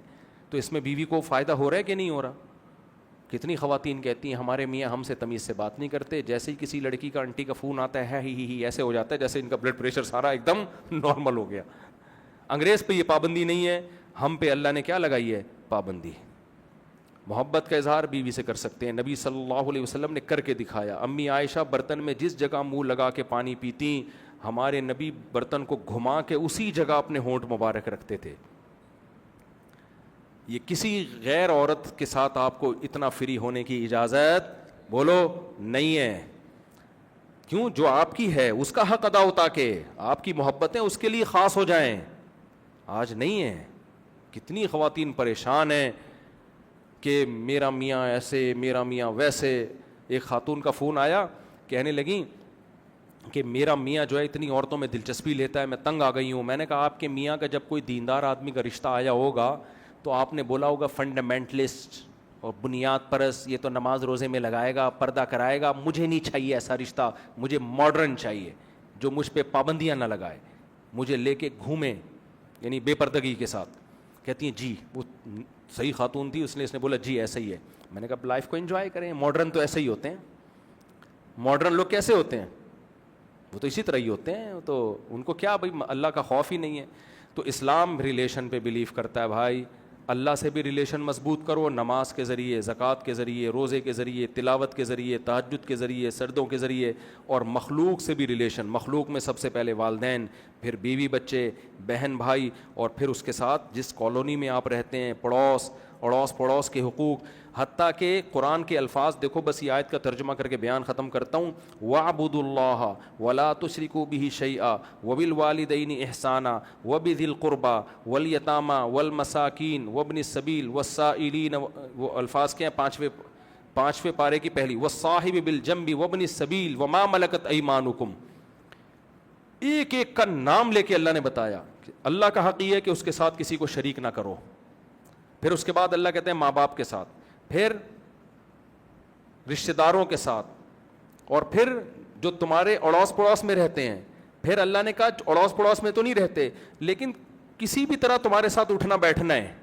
آپ کا کوئی کلیگ ہے آفس میں آپ کے ساتھ بیٹھتا ہے، آپ سفر کر رہے ہو آپ کے ساتھ سفر میں ہے، اللہ کہتے ہیں ہر ایک کے ساتھ کیا کرنا ہے؟ اچھا سلوک. وما ملکت ایمانکم، اور تمہارے جو ملازمین ہیں ان سے ساتھ بھی کیا کرنا ہے؟ اچھا سلوک. تو ایک ایک کا بیان کر رہا ہے نا اسلام، اور پھر ان کے ساتھ اچھا سلوک کیسے کرنا ہے اس کی تفصیل بھی بیان کی جا رہی ہے. ملازم کے بارے میں جب میں نے حدیثیں پڑھنا شروع کی نا کہ ملازموں کے بارے میں اسلام نے کیا حقوق دیے، آپ صلی اللہ علیہ وسلم کی صحیح حدیث، آپ نے فرمایا تمہارا ملازم جو تمہارے لیے کھانا پکاتا ہے، جب کھانا کھاؤ تو اس کو اپنے ساتھ دسترخوان پہ بٹھاؤ. نہیں آ رہی میرا خیال ہے بات؟ کیوں آپ نے فرمایا؟ اس لیے کہ اس نے اس کھانے کی دھوئیں اور گرمی کو برداشت کی. پھر آپ نے فرمایا اگر یہ ممکن نہیں ہے تو ایک یا دو نوالے اس کھانے میں سے اس کو کھلاؤ. تبھی عربوں میں اب تک یہ کلچر رہا ہے. اب کا نہیں مجھے پتا آج کی تاریخ میں کیا ہو رہا ہے. 5-6 سال پہلے تک ہم سنتے تھے سعودی عرب میں جو رائل فیملی کے لوگ ہیں وہ اور ان کے جو ملازمین ہیں ایک دسترخوان پہ کھاتے ہیں. کچھ چیزیں عربوں میں بڑی اچھی ہیں جو کلچر میں چلتی آ رہی ہیں. کھانے کا جب ٹائم ہوگا تو وہ اپنے ملازمین کو، بادشاہ ہوگا لیکن ملازم کو ساتھ میں بٹھایا ہوا ہوگا. تو یہ جو ریلیشن ہے نا میرے بھائی، اس کے بغیر اسلام نہیں ہے. انگریزوں میں یہ ریلیشن ختم، ہر آدمی انڈیپینڈنٹ. تو ہم انڈیپینڈنٹ نہیں ہیں. ہمارے مال میں حق ہے ماں باپ کا، بیوی کا، بچوں کا، بہنوں کا. کوئی بہن کو طلاق ہو جاتی ہے آپ کی رسپانسبلٹی ہے، آپ نے اس کا خرچہ اٹھانا ہے، آپ نے اس کے حقوق کا خیال کرنا ہے. پھر پڑوس کا، اب تو غربت ختم ہو گئی، نبی کے دور میں غربت بہت زیادہ تھی. آپ نے فرمایا جب کھانا بناؤ تو شوربہ زیادہ کر دو. کوئی بات نہیں تمہارے ذائقے میں تھوڑی کمی آئے گی لیکن اس میں سے تھوڑا پڑوسی کا حصہ ہو جائے گا. اب تو اللہ نے سب کو مال دیا ہے، شوربہ زیادہ کرنے کی ضرورت نہیں. اتنا پتلا شوربہ وہ کھائے گا ہی نہیں پڑوسی، وہ سمجھے گا وہ زکوٰۃ لے آئے گا آپ کو دینے کے لیے، لیکن اس کا خیال کرنا ہے. ایک علاقے میں جب آپ رہتے ہیں تو خیال کرنا ہے بھائی کسی کو تکلیف نہ ہو. آج بہت بڑے مسائل ہیں، گھر ایسا بنا دیتے ہیں اگلے کی ہوا روک لیتے ہیں بالکل. وہ چیخ رہا ہے یار کیا کر رہے ہو بھائی تم، لیکن بہت کچھ غلط ہو رہا ہے ہماری سوسائٹی میں، برداشت کرنا پڑتا ہے انسان کو. گاڑیاں غلط پارک کر دیں گے، وہ پریشان ہے ایک بندہ یار موڑ نہیں سکتے گلی میں ہم، آپ نے اس طرح سے جا کے کھڑی کی ہے. پیسے نہیں دے رہے ہوں گے ٹائم پہ، کوئی گارڈ رکھ لیا سیکیورٹی کے لیے، پبلک سے پیسے نکلوانا عذاب بن جاتا ہے. تو یہ سب چیزیں یہ اس کی علامت ہیں آپ ریلیشن پہ بلیو نہیں کرتے. اور دیکھو انسان کو سب سے زیادہ خوش رہنے کے لیے جو سب سے زیادہ ضرورت ہے نا وہ اچھے ریلیشن کی ہے. گورے کے پاس سب کچھ ہے، ریلیشن نہیں ہے. اسی وجہ سے خودکشیاں سب سے زیادہ ان کنٹریز میں ہیں. جتنا ترقی یافتہ کنٹری ہے اس میں خودکشی کا ریشو اتنا ہی زیادہ. سب سے زیادہ خودکشی میں ٹاپ پہ چل رہا ہے اس وقت سوئٹزرلینڈ. نام آتا ہی ہمیں جنت کے باغ سامنے آنا شروع ہو جاتے ہیں. ٹاپ لسٹ پہ سب سے زیادہ خودکشیاں کہاں ہو رہی ہیں؟ سوئٹزرلینڈ. اتنے مرتے ہیں، لائن لگا کے مر رہے ہیں. اتنی خودکشیاں ہوئی ہیں کہ پہلے اللیگل تھی خودکشی، گورنمنٹ بیزار ہو گئی کہ یار اللیگل کر سے رک تو رہے نہیں ہے تو پھر اس کو لیگل کر دو تاکہ تمیز سے تو ہو، لائن لگا کے ہو، تمیز سے ہو. ادھر کوئی ادھر پڑا ہوا ہے، ادھر کوئی ٹرین کے نیچے آیا ہوا ہے، چیچڑے بچڑے پھیل رہے ہوئے ہیں. جن کا خودکشی کا دل نہیں بھی کر رہا ہوتا یہ دیکھ کے وہ بھی کر لیتے ہیں. جاپان میں اس کے بعد دوسرے نمبر پہ سب سے زیادہ خودکشیاں کہاں ہو رہی ہیں؟ جاپان میں ایسے خودکشی ہوتی تھی ٹرین کے سامنے بندہ آ کے کھڑا ہو گیا، لے بھائی. اب وہ ڈرائیور جو تھا ٹرین کا اس نے اڑایا تو ڈرائیور خود ڈپریشن میں آ گیا، اگلے دن وہ بھی کھڑا ہوا ہے. صحیح ہے نا؟ تو جاپانیوں نے بھی ایک جگہ خاص کر دی، بھائی تم لوگ کم بخت رک تو رہے نہیں ہو تو یہ جنگل ہے ادھر آؤ. میں اس جنگل کا ولاگ بنانا تھا، بنایا نہیں کیونکہ اللیگل ہے. وہ کہتے ہیں ہماری سوسائٹی کا پازیٹیو چہرہ دکھاؤ، ٹرینیں ورینیں دکھاؤ کیسے جھین جا رہی ہیں، یہ چیزیں مت دکھایا کرو. ہم لوگ ہی بے وقوف ہیں جو اپنے ملک کی ہر الٹی چیز میڈیا پہ لا کے ڈال رہے ہوتے ہیں اور پازیٹیو چیز دکھاتے ہی نہیں ہیں. یہ صرف یہ بے وقوفی ہم لوگوں میں ہی ہے. تو وہ کیا ہوا کہ وہ جنگل میں ہڈیاں وڈیاں پڑی ہوئی ہیں انسانوں کی، ہر تھوڑے دن میں کوئی بندہ آیا ہوا ہوتا ہے اپنے آپ کو مار رہا ہوتا ہے. وہ وجہ کیا ہے؟ ریلیشن ختم. کیونکہ جب تک دولت ہے سب آپ کے ساتھ ہیں، بڑے لگژری ہوٹلوں میں. جہاں آپ بوڑھے ہوئے تو دولت کیا کریں؟ جب بادام کے پیسے ہیں کھانے کے لیے منہ میں دانت نہیں ہے بھائی. نائٹ کلب میں ناچنے کے لیے ہڈیاں ہی ساتھ نہیں دے رہی ہیں، مہرے ہل جاتے ہیں. ان کی تو زندگی نائٹ کلبوں میں شرابوں میں گزرتی ہے. وہ کہتے ہیں اب کیا کریں بھائی، وہ پہلے حسینوں کے نمبر تھے موبائل میں، اب حکیموں کے نمبر آ گئے. بڑھاپے میں, تو پھر وہ بوڑھا کیا کرتا ہے, ٹینشن میں جاتا. ہمارے بوڑھے کو دیکھو, بوڑھی عورتوں کو دیکھو, پوتے نواسے بہویں داماد, کتنے ماشاء اللہ ایک اچھی خوبصورت لائف ہوتی ہے, بیٹے بھی ہیں, بیٹیاں بھی ہیں, پوتے بھی ہیں, نواسے بھی ہیں. ہمارے نانا اللہ ان کی مغفرت فرمائے 99 سال میں فوت ہوئے, ان سے کوئی پوچھتا تھا کہ آپ کے گھر میں خیریت ہے, وہ کہتے تھے خیریت کم بختوں کے یہاں ہوتی ہے, بدقسمتوں کے یہاں. ہمارے گھر میں تو بیٹے بیٹیاں بہویں داماد پوتے نواسے, کبھی کسی کا سر پھٹا ہوا ہے, کبھی کسی کے پیٹ میں درد ہے, صحیح ہے نا, کوئی بدتمیزی کر رہا ہے اس کو چمبا پلیٹ ہو رہا ہے, پڑ رہا ہے, کہہ رہا ہے خیریت تم بغیرتوں کے گھر میں ہوتی ہے جن کے گھر میں کوئی بندہ ہوتا ہی نہیں ہے. 1000 گز کا بنگلہ ہے, بندہ ہی نہیں ہے, جو گلدستہ جہاں رکھا ہوا ہے قیامت تک وہیں پڑا رہے گا. یہ کوئی خوشیاں تھوڑی ہیں میرے بھائی. میں ڈیفینس گیا ہوں نا, 1000 گز کے بنگلے دیکھیں, بندہ ہی نہیں ہے. بیڈ روم اتنے بنا دیے, ابے بندہ کہاں ہے, کہ 2 بچے بس, بندہ نہیں ہے ہمارے. وہ ایک پڑھنے کے لیے امریکہ چلا گیا, ایک کی شادی ہو گئی جاپان چلی گئی, وہ 2 بچے بھی مارکیٹ سے شارٹ. اب بیچارے بڈھا بڈھی ایک دوسرے کو دیکھ رہے ہیں, کب تک دیکھو گے بھائی.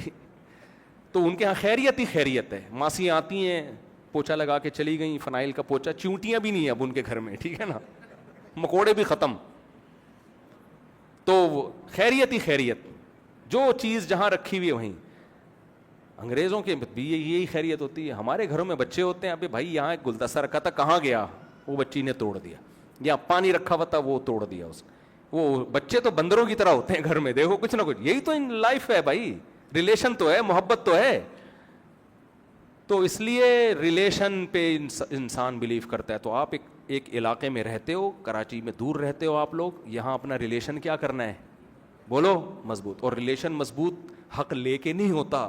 حق ایسا نا ریلیشن کے لیے آپ لوگ کہیں سب غفار بھائی 50,000 روپے مل جائیں گے ذرا, کیوں بھائی, بھائی مفتی صاحب چاہ رہے ہیں ریلیشن, تو مجھے 50,000 دے گا, مجھے تجھ سے محبت بہت ہو جائے گی کہ تو نے مجھے پیسے دیے. تو ریلیشن کا مطلب دینا ہے, لینا نہیں ہے. اللہ تعالیٰ سمجھنے کی عمل کی توفیق عطا فرمائے. وما علینا الا البلاغ. جی بیٹا سوال کیا؟ مفتی صاحب میرا سوال یہ کہ داڑھی پر کلر کرنا, خضاب لگانا, براؤن لگا سکتے ہیں, بلیک نہیں لگا سکتے. 40 سال کے بعد لائٹ براؤن, کیونکہ آج کل جو ڈارک براؤن ہے وہ بھی بلیک جیسا ہی ہوتا ہے, تو لائٹ براؤن لگا سکتے ہیں 40 سال کے بعد, اور 40 سال سے پہلے بلیک بھی لگا سکتے ہیں. اور خواتین کی ایج اگر 40 سال سے زیادہ ہو جائے تو اگر شوہر کا بہت زیادہ اصرار ہے کہ بھئی بلیک, کیونکہ بعض کی کسی بیماری سے سفید ہو جاتے ہیں, تو خواتین کے لیے اس کی بھی گنجائش ہے, مرد کے لیے گنجائش نہیں ہے بلیک لگانے کی, سوائے جنگ کے موقع پہ دشمن پہ روپ ڈالنے کے لیے. دشمن کو لگے بھئی کوئی جوان ہے, ایسا نہ ہو دشمن کے اتنے بزرگ آ گئے تو دم کر دیں آپ ہمارے اوپر, ٹھیک ہے نا, دشمن پہ روپ کے لیے. نارملی 40 سال کے بعد مرد کے لیے بلیک کلر کی اجازت نہیں ہے, لائٹ براؤن لگا سکتے ہیں. میرا سوال یہ ہے کہ آسٹریلیا میں اسلامک بینکنگ کی انسٹالمنٹ کم زیادہ ہوتی ہے. یار آسٹریلیا میں جو اسلامک بینکنگ ہے اس پہ بہت سارے اشکالات ہیں. مجھے کسی نے بتایا کہ وہ ڈاؤٹ ہے اس میں, ڈرامے بازی ہے اس میں, بینکنگ ہے نہیں. اب مجھے حقیقت معلوم نہیں ہے, تو جب تک میں پراپر وے میں اس کی تحقیق نہ کر لوں, میں آسٹریلیا میں جو بینکنگ چل رہی ہے اس پہ فتویٰ نہیں دے سکتا کچھ. کیونکہ جب سے اسلامک بینکنگ آئی ہے نا, تو کچھ لوگ اپنے منجن بھی بیچنا شروع کر دیا اسلامک بینکنگ کے نام پہ. اس کی نگرانی کون کر رہا ہے, کیا کیسے ہو رہا ہے, صرف ٹوپی ڈرامہ تو نہیں ہو رہا, پریکٹیکلی ایسا ہو بھی رہا ہے, بڑا مشکل کام ہے. تو اس لیے میں کوئی ذمہ داری نہیں لیتا اس کی. دیکھیں گھر لون پہ مورگیج پہ لینا جائز نہیں ہے, کیونکہ سودی قرضہ ہے وہ. شدید مجبوری ہو تو جائز ہے. شدید مجبوری کسے کہتے ہیں؟ شدید مجبوری اسے کہتے ہیں کہ رینٹ پہ مل ہی نہیں رہا ہو, رینٹ پہ مل نہیں رہا ہو. مثال کے طور پر ایک صاحب مجھ سے ملے, ان کے پشاور کی فیملی تھی, 6-7 بچے تھے ان کے, وہ رہتے ہیں اٹلی میں. کہہ رہے ہمیں کوئی رینٹ پہ گھر دے ہی نہیں رہا, کیونکہ وہ کہہ رہے ہمیں چھوٹی فیملی چاہیے. تو پھر ایسی مجبوری میں اب روڈ پہ تو نہیں رہ سکتا نا انسان, تو ایسی مجبوری میں گنجائش ہے. لیکن جب تک آپ رینٹ پہ رہ سکتے ہو تو آپ کے لیے مورگیج پہ گھر لینا جائز نہیں ہے. ہاں لوگ کہتے ہیں بھائی ایک گھر تو اپنی ضرورت کی ہے تو ہم کیوں نہیں لے سکتے.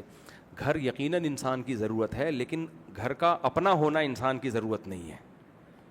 سمجھ رہے ہیں کہ نہیں سمجھ رہے؟ اپنا گھر ہونا انسان کی ضرورت اس کو کہیں گے جس کو شریعت ضرورت کہتی ہے. ورنہ تو بحریہ ٹاؤن والے ریاض ملک کہیں گے کہ میری ضرورت 6 ایسے بحریہ ٹاؤن اور بن جائیں, یہ میری بہت سخت ضرورت ہے. تو وہ تو لگژری ہے نا.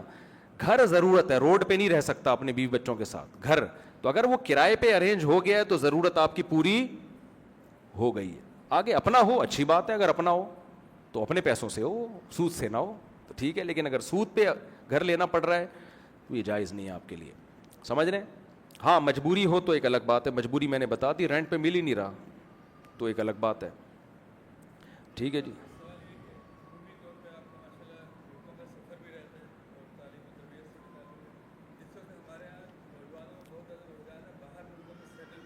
جی باہر ملکوں میں سیٹلمنٹ کو میں تو نہیں پسند کرتا. وجہ اس کی یہ کہ بہت ٹینشن والے حالات ہوتے ہیں باہر ملک میں جا کے, اور پاکستان کے حالات ابھی اچھے ہونے بھی لگے ہیں. آپ مایوسی سے نکل جائیں. ہم لوگوں نے اتنا نیگیٹو سوچ لیا ہے. ابھی دیکھو ڈالر 278 یا 279 پہ آ کے رک گیا ہے. اب کسی سے بھی بات کرو یار ایک اچھی خبر ہے اتنے عرصے تک رک گیا, لوگ کہتے ہیں ابے یہ تو مصنوعی ہے. اب نا لوگ آٹو پہ سیٹ ہو گئے ہیں, نیگیٹیوٹی میں آٹو پہ کوئی بٹن دبا کے چلا گیا ہے ہمارا. یہ مصنوعی نہیں ہے, جو اندر کی خبر ہے نا. میں ایک مشہور آدمی ہوں تو ظاہر ہے ہر طرح کے لوگوں سے اٹھنا بیٹھنا ہوگا نا ہمارا. کیا خیال ہے؟ ہر طرح سے. میں رکشے والے کے پاس بھی بیٹھتا ہوں اور بڑے بڑے بیوروکریٹس ہیں ان سے بھی ہماری گپ شپ ہوتی ہے. ہر طرح کے لوگوں سے ملتے ہیں ہم لوگ. تو ڈالر اصل میں 278 یا 280 چل رہا ہے میرا خیال ہے, اصل میں اور نیچے آ چکا ہے. اس کو یہاں روکا گیا ہے کہ ایک دم سے نیچے آنے میں بھی بہت سارے نقصانات ہیں, ورنہ ڈالر بہت, ہماری کرنسی پہلے سے بہت زیادہ اسٹیبل ہو چکی ہے. بجلی کا بل 7 روپے جو کم کیا گیا ہے, اب لوگ اس پہ بھی باتیں کر رہے ہیں ابے یہ سب ڈرامہ نہیں ہے, یہ واقعی میں سستائی ہوئی ہے, سچی مچی کی سستائی ہے یہ. تو کبھی کوئی اچھی خبر سن کے خوش ہونے پر گورنمنٹ کی طرف سے کوئی پابندی نہیں ہے. خوش والی جیسے غم کی بات پہ غم ہونا نیچرل ہے. بہت سارے غم ہم نے پاکستان میں دیکھے. مجھے یاد ہے میں نے GTO 125 رکھی ہوئی تھی کاواساکی میں, پٹرول بہت ڈلتا تھا. میں ایک دن گیا تو پٹرول ہی مہنگا ہو جا رہا تھا, نواز شریف کی حکومت تھی, پھر مہنگا ہو گیا. میں نے کہا یہ کیا ہے یار, جب آؤ 5 روپے مہنگا. تو ایک اور ساتھ بائک میں میرے بندہ ساتھ میں نا, میں نے کہا آپ کو ٹینشن نہیں ہو رہی؟ کہہ رہے یار اکیلے میرے لیے ہوا ہوتا تو ٹینشن ہوتی, سب کے لیے ہو رہا ہے نا. تو مجھے بڑی موٹیویشن ملی اس سے. میں نے کہا بات تو صحیح ہے یار, سبھی کے لیے ہوا ہے, کوئی میرے اکیلے کے لیے تھوڑی ہوا ہے. تو جیسے غم کی خبر پہ ہمیں غم ہونا نیچرل ہے, تو خوشی کی خبر پہ خوش بھی ہو جانا چاہیے. ڈالر بہت زیادہ اسمگل ہو کے جا رہا تھا افغانستان, اس پہ آرمی نے کنٹرول کیا ہے کافی حد تک, اس کو روکا ہے, اور اس کے لیے بڑی قربانی دینی پڑی ہے. یہ بچوں یہ آسانی سے نہیں ہو گیا. بہت زیادہ فوجی جوان شہید ہوئے ہیں ہمارے بارڈر پہ, اور ابھی بھی ہو رہے ہیں. اور جو اچھی خبر آئے اس پہ خوش ہو جایا کرو, ٹھیک ہے نا, کوئی ٹیکس نہیں کٹے گا اس پہ. تو اکنامیکلی پاکستان کچھ بہتری کی طرف جا رہا ہے. تو اس لیے میں کبھی مشورہ نہیں دوں گا کہ آپ باہر جائیں, یہاں بہت کچھ ہے. لیکن کوئی جا رہا ہے تو بھی جائز ہے, اس پہ بھی ہمیں اعتراض نہیں ہے. کمانے کے لیے اللہ نے پوری دنیا رکھی ہے. لیکن ایک بات ہے کہ سیفٹی کا خیال کریں. پاکستان میں کراچی میں خاص طور پر محفوظ نہیں ہیں آپ. جو ڈاکوؤں کا راج ہے اور یہ جو کچھ ہو رہا ہے نا, اس میں اگر آپ سیکیور ہونا سب سے پہلے ضروری ہے. اگر کوئی ان سیکیور ہے تو پھر تو نکلے بھائی, وہ باہر جائے وہ, کیونکہ ایسے کیا فائدہ, آپ نے پیسہ کمایا کوئی ڈاکو لوٹ کے لے گیا. تو یہ بہت ہو رہا ہے کہ میں نے ایسے کروڑ پتی لوگ دیکھے پھٹ پٹی بائکوں پہ گھوم رہے ہیں. کیا ہو گیا بھائی تمہارے پاس اتنا؟ کہتے ہیں یار اگر ہم گاڑیوں میں گھومیں گے لوٹ لے گا کوئی, ہمیں مار بھی دیں گے. تو کراچی میں یہ امن بہت خراب ہے, تو اس کے خلاف احتجاج کریں, یہ بدامنی کے خلاف حکومت پہ دباؤ ڈالیں. تو یہ ایک بڑی خطرناک چیز ہے. یہاں علماء کونسل کا فلسطین کے مسئلے پر جہاد کا فتویٰ آ گیا. ہم عام مسلمان سے اللہ تعالیٰ کیا ایکسپیکٹ کر رہے ہیں کہ ہمیں کیا کرنا چاہیے؟ دیکھیں جہاد فرض ہے استطاعت کے بقدر. اگر بارڈر کھل جائے نا فلسطین تک پہنچنے کا, تو میں سمجھتا ہوں کسی مفتی کو فتویٰ دینے کی بھی ضرورت نہیں ہے. لوگ اتنے جذباتی ہیں, پہنچ جائیں گے سارے, غلیلیں لے کے پہنچ جائیں گے, جس کو چاقو لے کے پہنچ جائیں گے. اتنی بڑی تعداد ہے. مسئلہ سارا یہ ہے کہ بارڈر اتنی مضبوطی سے بند کیا ہوا ہے کہ کوئی پر نہیں مار سکتا. تو کرے کیا آدمی؟ تو اب ہمارے پاس یہ ہے کہ یا تو ہم ان کی مدد کے لیے لیگل وے میں ٹرسٹ کے ذریعے پیسے بھیجیں, وہ ہم بھیجتے رہتے ہیں جو ہمارے بس میں, یا یہ کہ ہم دعا کریں ان کے لیے. جی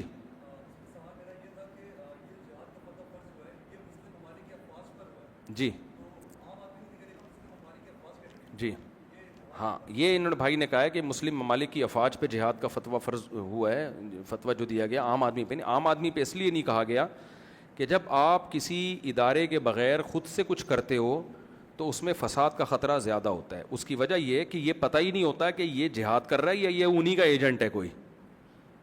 تو کبھی بھی عام آدمی کو اس کی اجازت نہیں دی جاتی کہ وہ انڈیویجولی طور پہ کوئی تحریک شروع کر دے. ہوتا یہ ہے کہ جب غیر مسلم طاقتیں اور اسلام دشمن طاقتیں دیکھتی ہیں کہ ان کے جذبات گرم ہیں, بہت ٹائٹ طریقے سے یہ بھی جذباتی ہوئے ہوئے ہیں, تو وہ آ کے ان جذبات کو غلط کیش کرانا شروع کر دیتے ہیں. وہ آئیں گے پگڑی باندھ کے, فلسطین کا جھنڈا لہرا کے, آؤ ہمارے ساتھ, آپ جاؤ گے. وہ سب عین ممکن ہے اسرائیل ہی کے ایجنٹ ہو وہ. اور یہ ہوائی باتیں نہیں ہیں, ایسا ہوا ہے ماضی میں. اداروں کو بیوقوف بنانا مشکل ہوتا ہے, تو اس لیے کہا جاتا ہے کہ بھئی اسلامی ملکوں کی فوجیں پہل کریں. وہ کریں تو پھر دیکھو پبلک پیچھے پیچھے جائے گی. ان کے لوگ اتنے بھرے ہوئے ہیں جذبات سے, اور اچھے ایمان کے جذبات ہیں, یہ جائیں گے لوگ. ویسے بھی ہم بے روزگار یہاں پڑے ہوئے کیا کر رہے ہیں, پاکستانی تو چاہ رہے ہیں کوئی اچھی ڈمپر کے نیچے آگے مرنے سے بہتر ہے کسی اچھی جگہ جا کے شہید ہو جائیں, یا ڈاکوؤں سے مرنے سے بہتر ہے بھائی جا کے وہاں شہید ہو جائیں. لیکن جب تک کوئی پراپر ادارہ نہ ہونا تو آپ کو یہی نہیں پتا چلتا یہ ایک نمبر ہے. کتنے لوگوں نے چندہ لیا ہے فلسطین کے نام پہ اور کوٹھیاں بنا لی ہیں. بہت مشکل ہوتا ہے یہ تحقیق کرنا. میرا مقصد آپ کو ڈرانا نہیں ہے, کرنا بہت کچھ چاہیے, لیکن یہ نہیں ہے کہ اگر آپ صحیح طریقے سے کچھ کام نہیں کر سکتے تو غلط طریقے سے آپ کرنا شروع کر دیں. یہ پھر الٹا آپ کو نقصان ہوگا, اور ایسے موقع پہ بہت زیادہ فائدہ اٹھایا جاتا ہے. جی جی جی, آن لائن عالم میں مزیداری بالکل نہیں ہے. یہ ایسے ہی جیسے آن لائن ڈرائیونگ سیکھ رہے ہو آپ بیٹھ کے. پارٹ ٹائم صحیح ہے, نہ ہونے سے ہونا بہتر ہے. اب پورا عالم بننے کے تو ہر ایک کے پاس ٹائم بھی نہیں ہوتا, پھر پوری زندگی وقف کرنی پڑتی ہے. دیکھیں ڈاکٹر صرف وہ نہیں ہوتا جو 4 سال MBBS کر کے ڈاکٹر بن جائے. وہ کلینک بھی کھولے گا, ساری زندگی اسی میں جتا رہے گا, تو 50-60 سال جا کے اس کے بعد وہ صحیح ڈاکٹر بنے گا. تو عالم کا بھی ایسا ہی ہے, مدرسوں سے فارغ ہو کے کوئی عالم نہیں بن جاتا. پراپر وے میں اسی کام میں لگے رہتے ہیں, ریسرچ کے کام میں, بعد جا کے انسان میں علم میں اسٹیبلٹی اس کے پیدا ہوتی ہے, اسٹیبل ہوتا ہے. تو اب وہ تو چند لوگ ہی ہو سکتے ہیں, وہ تو بچپن سے ہی ہے. تو بڑی عمر میں جو شارٹ کورسز ہو رہے ہوتے ہیں تفسیر کے, عربی گرامر کے, حدیث کے, سیرت کے, ان کورسز کو جوائن کرنا چاہیے. مفتی صاحب اسلام میں داڑھی میں کیا حدود ہیں؟ داڑھی رکھنا لازم ہے اسلام میں, یہ حدود ہیں. خواتین پہ پردہ لازم ہے, مردوں پہ جی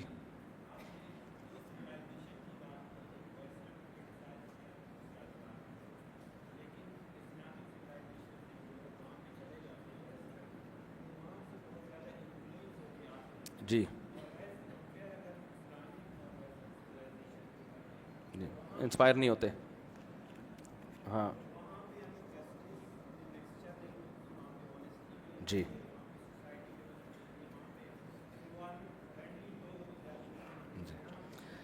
دیکھیں اس کی وجہ یہی ہے نا کہ یہ اسلام کا قصور نہیں ہے نا. اسلام ہے کہاں؟ اسلامی ملکوں میں اسلام ہوتا تو ہم کہتے نا, تو ہے نہیں نا. انہوں نے جو اسلام کی جو اس طرح کی تعلیمات تھیں وہ لے لی انہوں نے, ایمانداری, دیانتداری.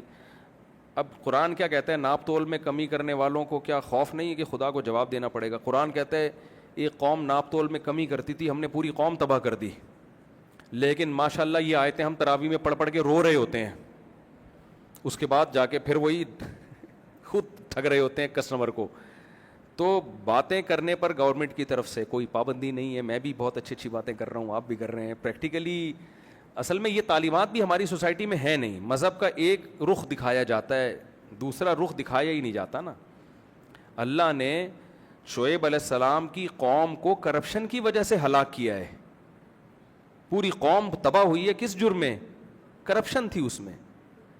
تو یہ اتنا بڑا جرم ہے کرپشن, ہم سب کر رہے ہیں. میں نے 5 بڑے بڑے اسمگلروں کے نام سنے, میں نام ان کے نہیں لوں گا, ایسا نہ پولیس والے مجھے بولیں کہاں ہیں وہ, تو میں پھر چوڑے میں آؤں گا. اور بہت بڑے بڑے ڈرگس کے اسمگلر ہیں, چرس اور ہیروئن کے. اور 5 کے نام بتاؤں کیا ہیں؟ فرضی نام لے رہا ہوں, اوریجنل نام نہیں ہے. ایک کا میں نے پوچھا یار اس کا نام کہتے ہیں حاجی سلیم. یہ کون ہے جی؟ حاجی جمشید. یہ کون ہے جی؟ حاجی ستار. یہ کون ہے جی؟ حاجی وسیم. یہ کون ہے جی؟ حاجی غفار. میں نے کہا حاجی لگانا ضروری ہے یار, کام کیا ہے؟ ہیروئن کے اسمگلر, چرس کے اسمگلر, کھرب پتی, سب کیا ہیں؟ حاجی. اور آپ ان کے کپڑے دیکھیں, سفید کاٹن کلف, مونچھیں وونچھیں صاف, ایسے لگ رہا ہے آدمی کہتا ہے ابھی ابھی حج کر کے ابھی ابھی آیا ہے. صحیح ہے نا.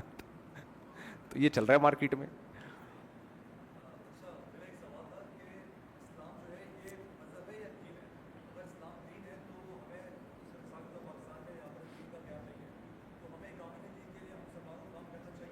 اقامت دین کے لیے بہترین بات کی. اچھا یہ انہوں نے بارڈر والا سوال بھی رہ گیا تھا, ٹائم ہے میں جواب دے دوں ان کا؟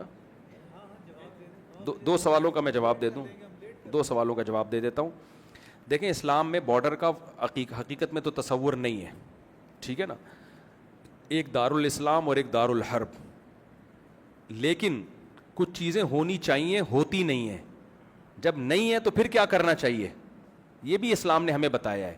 میں ایک مثال سے بات سمجھاتا. اسلام نے کہا جو حاکم ہے نا, جو آپ کا خلیفہ یا لیڈر یا حاکم, وہ نیک ہونا چاہیے, وہ پڑھا لکھا ہونا چاہیے, وہ عالم ہونا چاہیے. کیا خیال ہے؟ ہونا تو یہی چاہیے, لیکن جب نہیں ہے تو کیا کریں؟ ہے کون جناب؟ تو اب کیا کریں, اس کو بم سے اڑا دیں؟ تو اسلام نے دوسرا بھی ہمیں حکم دیا, اسمعوا واطیعوا ولو استعمل علیکم رجل حبشی کأن رأسہ ذبیبہ. صحیح بخاری مسلم کی بہت ساری حدیثیں اس پر, کہ جب بھی کوئی ایک حاکم ہو, چاہے جو مرضی ہو, تم نے امت کی اجتماعیت کے لیے اس کی اطاعت کرنی ہے. اور آسان, میں آپ کی بات کی طرف آ رہا ہوں. امام کیسا ہونا چاہیے؟ پوری داڑھی ہو, نیک ہو, بہتر ہے 4 بیویاں ہوں. ایک مثال دے رہا ہوں میں, صحیح ہے نا, شریف شرفا ہونا چاہیے, ایسے آدمی کو امام بنایا جائے. لیکن فقہا نے ساتھ ساتھ یہ بھی لکھا اگر نہیں ہے تو جو ہے نماز اس کے پیچھے پڑھو آپ, صحیح ہے نا, جماعت نہیں چھوڑ سکتے. کیوں؟ اسلام اجتماعیت پہ زور دیتا ہے. کسی کی انفرادی حیثیت کو خراب بھی ہے برداشت کیا جائے گا اجتماعیت کے لیے. تو صحیح مسلم کی حدیث کہ جب مسلمانوں کا کوئی ایک امیر بن جائے, اس کے خلاف جو بھی کھڑا ہو اس کو قتل کر دو, کائنم من کان, کتنا ہی نیک کیوں نہ ہو, کتنا ہی اچھا کیوں نہ ہو. بھائی جب ایک ہے تو اجتماعیت ٹوٹ رہی ہے, پاور ختم ہو جائے گی, آپ کی طاقت ختم ہو جائے گی. تو اس کی وجہ تبھی یزید کے ہاتھ پہ زیادہ تر صحابہ نے بیعت کی ہے, حالانکہ اس پہ بڑے اشکالات تھے, لیکن وہ بیعت اسی بیس پہ کی ہے, بھائی پاور اس کے پاس ہے. تو اگر ہم بغاوت کریں گے تو 2 ریاستیں ہو جائیں گی, امت کا شیرازہ بکھر جائے. حجاج بن یوسف کتنا ظالم تھا, حضرت ابو ہریرہ جیسے صحابی حجاج بن یوسف کے پیچھے نماز پڑھا کرتے تھے, آ کے جمعے کی نماز بھی اسی کے پیچھے پڑھ رہے ہیں, اسی کی اطاعت کر رہے ہیں, بڑے بڑے صحابہ. تو ہونا تو بہت کچھ چاہیے, یہ لکیریں نہیں ہونی چاہیے. سعودی عرب, پاکستان, مسقط, دبئی ایک اسلامک اسٹیٹ ہونی چاہیے. لیکن جب نہیں ہے تو کیا کریں؟ تو ان کو جوڑنے کے چکر میں اگر یہ ڈر ہے نا کہ مزید ٹوٹ جائیں گی, تو بھائی جتنے ٹوٹے ہوئے ہیں فی الحال اس پہ گزارا کرو. تبھی آپ دیکھو بنو امیہ کے دور میں ایک اسلامک اسٹیٹ تھی.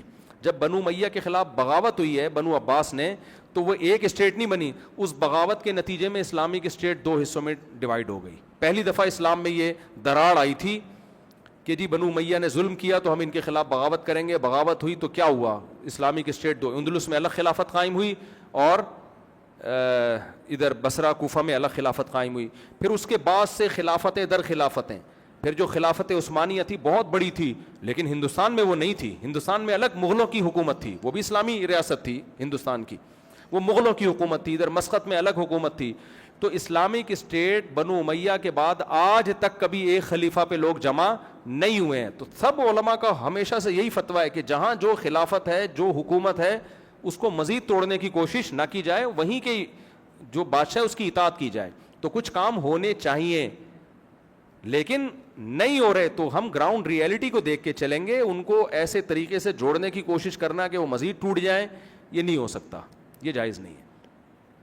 باقی اس پاکستان میں اسلام لانے کا کیا طریقہ ہے؟ دیکھیں نبی صلی اللہ علیہ وسلم کی سیرت سے ہمیں کوئی ایک طریقہ نہیں ملتا. ہمیں نبی کی سیرت سے یہ ملتا ہے کہ جو جس وقت سوٹیبل طریقہ ہوگا وہ اختیار کیا جائے گا. دیکھو مکہ میں آپ صلی اللہ علیہ وسلم نے 13 سال محنت کی, جہاد نہیں کیا. وجہ کیا تھی؟ طاقت ہی نہیں تھی. نہیں, ریاست کیوں قائم نہیں کی مکہ میں؟ بھائی ہم ہمارے لوگوں کو گرم ریتوں پہ لٹایا جا رہا ہے, ہم ان کو نہیں بچا سکتے. بلال حبشی کے سینے پہ پتھر رکھے جا رہے ہیں, ہم وہ نہیں ہٹا سکتے. تو ہم یہاں بات کریں ہم اسٹیٹ قائم کریں گے, تو یہ گراؤنڈ ریئلٹی سے کے خلاف ہو جاتا ہے نا, پاور ہی نہیں ہے.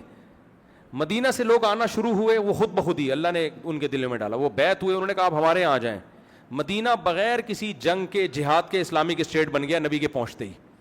اسلام میں پہلی جو اسٹیٹ وجود میں آئی ہے بغیر جہاد اور بغیر جنگ کے وجود میں آئی ہے. اب وہاں جاتے ہی آپ نے سب سے پہلے یہودیوں سے معاہدے کیے کہ جنگ نہ ہو, کیونکہ ہم کمزور ہیں بھائی, ہم نہیں لڑ سکتے, جنگ نہ ہو. اور پھر کیونکہ مسلمانوں کے معاشی حالات بہت خراب تھے, تو آپ کو پتہ چلا کہ قافلہ آ رہا ہے تو اس پہ ہم شب خون مارتے ہیں, کیونکہ مکہ والوں سے کوئی ایگریمنٹ نہیں تھا. تو ہم کیا کریں گے, 313 افراد کو لے جا کے وہاں سے جو ان کا راشن آ رہا ہے اس پہ ہم لڑیں گے, ان سے وہ لیں گے, کیونکہ ان سے جو جنگ چل رہی ہے نا, تو جب ہم لیں گے تو ہم اکنامکلی کیا ہو جائیں گے, تھوڑے مضبوط ہو جائیں گے. لیکن وہ اللہ کی طرف سے پوری جنگی ہو گئی, وہ نبی کا ارادہ نہیں تھا, کیونکہ 313 1000 سے اسباب کی دنیا میں لڑ نہیں سکتے, تو نبی نے نہیں لڑی ہے وہ جنگ, یعنی اللہ کی طرف سے جنگ ہو گئی اور اللہ نے فتح دے دی. غزوہ احد میں آپ دیکھیں وہاں بھی پہل مشرکین نے کی, آپ نے پہل نہیں کی, کیونکہ گراؤنڈ ریئلٹی یہ کہہ رہی ہے بھائی ہم نہیں لڑ سکتے. تو مشرکین نے حملہ کیا, آپ نے دفاع پر اکتفا کیا, اس میں پھر شکست بھی ہوئی, اور شکست اس سینس میں کہ بہت سے لوگ شہید ہو گئے, نقصان ہوا, اللہ کی طرف سے حوصلہ افزائی ملی. پھر اس کے بعد خندق ہوئی ہے, اس میں بھی آپ نے پہل نہیں کی ہے, سارے عرب قبائل نے مل کے مدینہ کا گھیراؤ کیا, آپ نے صرف ڈیفنس پہ اکتفا کیا, بھائی ان کو کسی طرح اندر آنے سے روکو, یہ نہیں ہے کہ جی ہم جا رہے ہیں بڑھ چڑھ کے حملے کریں گے. اس کے بعد جب غزوہ خندق کے بعد آپ نے فرمایا اب پہل کون کرے گا, اب ہم اتنی پاور میں آ گئے, اب پہل ہماری طرف سے ہوگی. تو یہ سارے چیزیں گراؤنڈ ریئلٹی کو دیکھ کر ہو رہی ہیں. ابھی بھی پاکستان کو اگر آپ اسلامک اسٹیٹ بنانا چاہتے ہو, دو طریقے ہیں آپ کے پاس. ایک طریقہ یہ ہے کہ میں اور آپ, یہ جو بھائی صاحب ادھر توجہ کریں, ادھر, ایک طریقہ یہ ہے کہ میں اور آپ ایک تنظیم بناتے ہیں, خلیفہ بناتے ہیں, اور پھر ہم کیا کرتے ہیں, ٹینک خریدتے ہیں, پریکٹس کرتے ہیں, اور جے کے اسلام آباد پہ قبضہ کر لیتے ہیں. یہ 20-30 سال میں بہت دفعہ ہو چکا ہے. اور بعض دفعہ جو یہ کام کر رہا ہوتا ہے وہ خود فوجیوں نے بٹھایا ہوا ہوتا ہے دیکھنے کے لیے کہ اس میں کتنے کتنے لوگ آتے ہیں. اور یہ طریقہ اسلامی کسی بھی مسلم کنٹری میں جب بھی ہوا ہے, ناکامی کے سوا کچھ بھی حاصل نہیں ہو. یہ جو مصر میں داڑھیوں پر پابندی لگی, پردے پر پابندی لگی, کیوں لگی ہے؟ وہاں جو مذہبی لوگ تھے نا, انہوں نے اسٹیٹ کے خلاف بغاوتیں کی ہیں, تو ان کو ہمیشہ خطرہ ہوا داڑھی والوں سے, تو وہ جو رہا سا اسلام تھا نا وہ بھی ختم کر دیا انہوں نے. تو ایک طریقہ تو یہ. دوسرا طریقہ یہ ہے کہ ہمارا آئین اسلامی ہے, آئین کہتا ہے کہ قرآن و سنت کے خلاف کوئی قانون نہیں بنے گا, لیکن اس آئین کا جو امپلیمنٹ ہے اس کو کیا کرتے ہیں, الٹے سیدھے قوانین کو مشرف با اسلام کر کے تھوپ دیا جاتا ہے. یعنی اگر حکومت چاہے گی نا کہ ہم چرس پھیلائیں, تو اس میں بھی کسی مفتی کو بلائے گی, پاکستان سے نہیں ملے گا تو کہیں سے, پوری دنیا میں مفتی مارکیٹ میں ہول سیل کے حساب سے پڑے ہوئے ہیں, بلا کے چرس کو اینٹی ڈپریشن ٹیبلٹ بنا کے, اینٹی ڈپریشن پاؤڈر اور اچھی سی پیکنگ میں مارکیٹ میں پھیلا دیا جائے گا, لوگ ثواب سمجھ کے پی رہے ہوں گے اس کو, فتویٰ بھی آ جائے گا. یہ چل رہا ہے مارکیٹ میں. تو اب ہم کیا کرتے ہیں, جو جامعۃ الرشید کا جو ایک موٹیو ہے وہ یہ ہے کہ بھائی پاکستان کا آئین اسلامی ہے, لکھا ہوا ہے کہ قرآن و سنت کے خلاف کوئی قانون نہیں بنے گا, اور اتنی مضبوط شق ہے کہ اس کو اسمبلی میں 100% افراد مل کے بھی نہیں نکال سکتے. وجہ اس کی ہے کہ پاکستان اس بیس پہ انڈیا سے الگ ہوا ہے, کیونکہ اس شق کو اگر نکال دیا تو انڈیا بین الاقوامی عدالت میں کیس کرے گا کہ بھائی تمہاری جو علیحدگی کی بنیاد تھی وہ ختم ہو گئی ہے. تو یہ یعنی میں اور آپ عملی طور پر اسلام چھوڑ سکتے ہیں, اللہ ہمیں بچائے, لیکن آپشن ہے. کوئی مرتد ہو جاتے ہیں نا لوگ, پاکستان کے پاس مرتد ہونے کا آپشن ہے ہی نہیں. یعنی یہ اتنی پازیٹیو چیز ہے ہمارے لیے. سعودی عرب کا آئین غیر اسلامی بن سکتا ہے, نہیں بنے گا لیکن بن سکتا ہے, ہمارا نہیں بن سکتا. تو اتنی پازیٹیو چیز ہے پاکستان میں کہ اس کا آئین غیر اسلامی بننا کا آپشن ہی نہیں ہے. اب مسئلہ کیا ہے کہ ملک چلاتے ہیں چند طاقتیں, نمبر 1 سیاستدان, نمبر 2 فوج, تیسری عدلیہ, چوتھے بیوروکریٹس جو ہوتے ہیں. یہ 4 طاقتیں ہیں جو کنٹری کو چلاتی ہیں. یہ چاروں میں 2 نمبریاں بہت ہیں. یہ جنرل مشرف نے آ کے عدالتی خلا کا قانون ہم پہ تھوپ دیا اور اس کو مشرف و اسلام بھی کر دیا. وہ اتنا فیملی سسٹم ہمارا تباہ ہو رہا ہے. تو یہ 4 چیزیں صحیح ہو سکتی ہیں. اب ان کو صحیح کرنے کا, یہ 4 ادارے ٹھیک ہو جائے نا تو ملک کیا ہو جائے گا, پہلے سے اسلامی ہے بھائی, وہ امپلیمنٹ ہونا شروع ہو جائے گا اس کا. تو 4 اداروں پہ اگر ہم محنت کر لیں, فوج پہ محنت کر لیں, بیوروکریسی پہ محنت کر لیں, سیاستدانوں پہ محنت کر لیں, ہم ہر طرح سے محنت کریں, ان پہ محنت بھی کریں ان لوگوں پہ. دوسرا, یہ ہمیشہ دنیا میں نہیں رہیں گے, ایک نئی جنریشن آ رہی ہے, تو آپ سیاست میں نہیں بھیج سکتے. باقی سارے ادارے میرے اور آپ کے پاس ہیں, ہمارے بچوں کے ہیں وہ. ایک صاحب نے مجھے کہا لاہور ہائی کورٹ کے جج نے اتنا غلط فیصلہ کیا مفتی صاحب آپ اس کے خلاف بیان کرو. میں نے کہا میں بیان کروں گا ایک فیصلہ میرے خلاف بھی ہو جائے گا, پھر میں فون کروں گا جیل سے اس نے میرے خلاف فیصلہ کیا, مولوی صاحب اس کے خلاف بیان کرو, اگلے جیل ان کے لیے ہوگا. میں نے کہا سوٹیبل طریقہ نہیں ہے. کہتے پھر کیا کروں؟ میں نے کہا آپ کے کتنے بیٹے ہیں؟ انہوں نے کہا 4 بیٹے. میں نے کہا آپ نے ایک بیٹے کو سپریم کورٹ کا جج بنانا ہے, ابھی سے فیصلہ کر لو آپ, اور اس کی ٹریننگ اپنے حساب سے کرنی ہے. میں نے کہا 4 کو سپریم کورٹ کا جج بنانا ہے, 4 میں سے ایک نہ ایک سپریم کا نہیں ہائی کورٹ تک تو انشاءاللہ پہنچ جائے گا. اور اس کو پہلے سے سمجھاؤ کہ بیٹا یہ اسلامی کنٹری ہے اور اس میں تم نے یہ کچھ کرنا ہے. تو اگر ہم 50 سال پہلے یہ پلان بنا کے کام کر رہے ہوتے تو آج ہمیں اس کا رزلٹ دیکھنے کو مل رہا ہوتا. ہمارا مذہبی طبقہ مسجد اور مدرسوں تک محدود رہا ہے اور لبرل طبقہ مسجد سے بالکل دور رہا ہے. تو مسٹر اور ملا 2 الگ الگ ٹرینیں ہیں جن کی دمیں آپس میں ملتی ہیں, انجن بالکل وہ ادھر. تو ملک سیکولر لبرل قوتوں کے حوالے اور مسجدیں مولویوں کے حوالے, اور اس میں بھی کوئی کرائٹیریا نہیں ہے کہ وہ کوئی کہیں سے فارغ بھی ہے یا نہیں. تو پلاننگ ہی ہم نے کچھ کی نہیں ہے نا پاکستان کو اسلامائزیشن کی طرف لانے کی. اس کا پھر نتیجہ نکلتا ہے یونیورسٹیوں میں ایسے ایلیمنٹ پیدا ہوتے ہیں جو بغاوت پہ لے کے جاتے ہیں, جو رہی صحیح طاقت ہے تاکہ اس کو بھی ختم. تو ایجوکیشن کو فوکس کریں, اسکول بنائیں, یونیورسٹیاں بنائیں.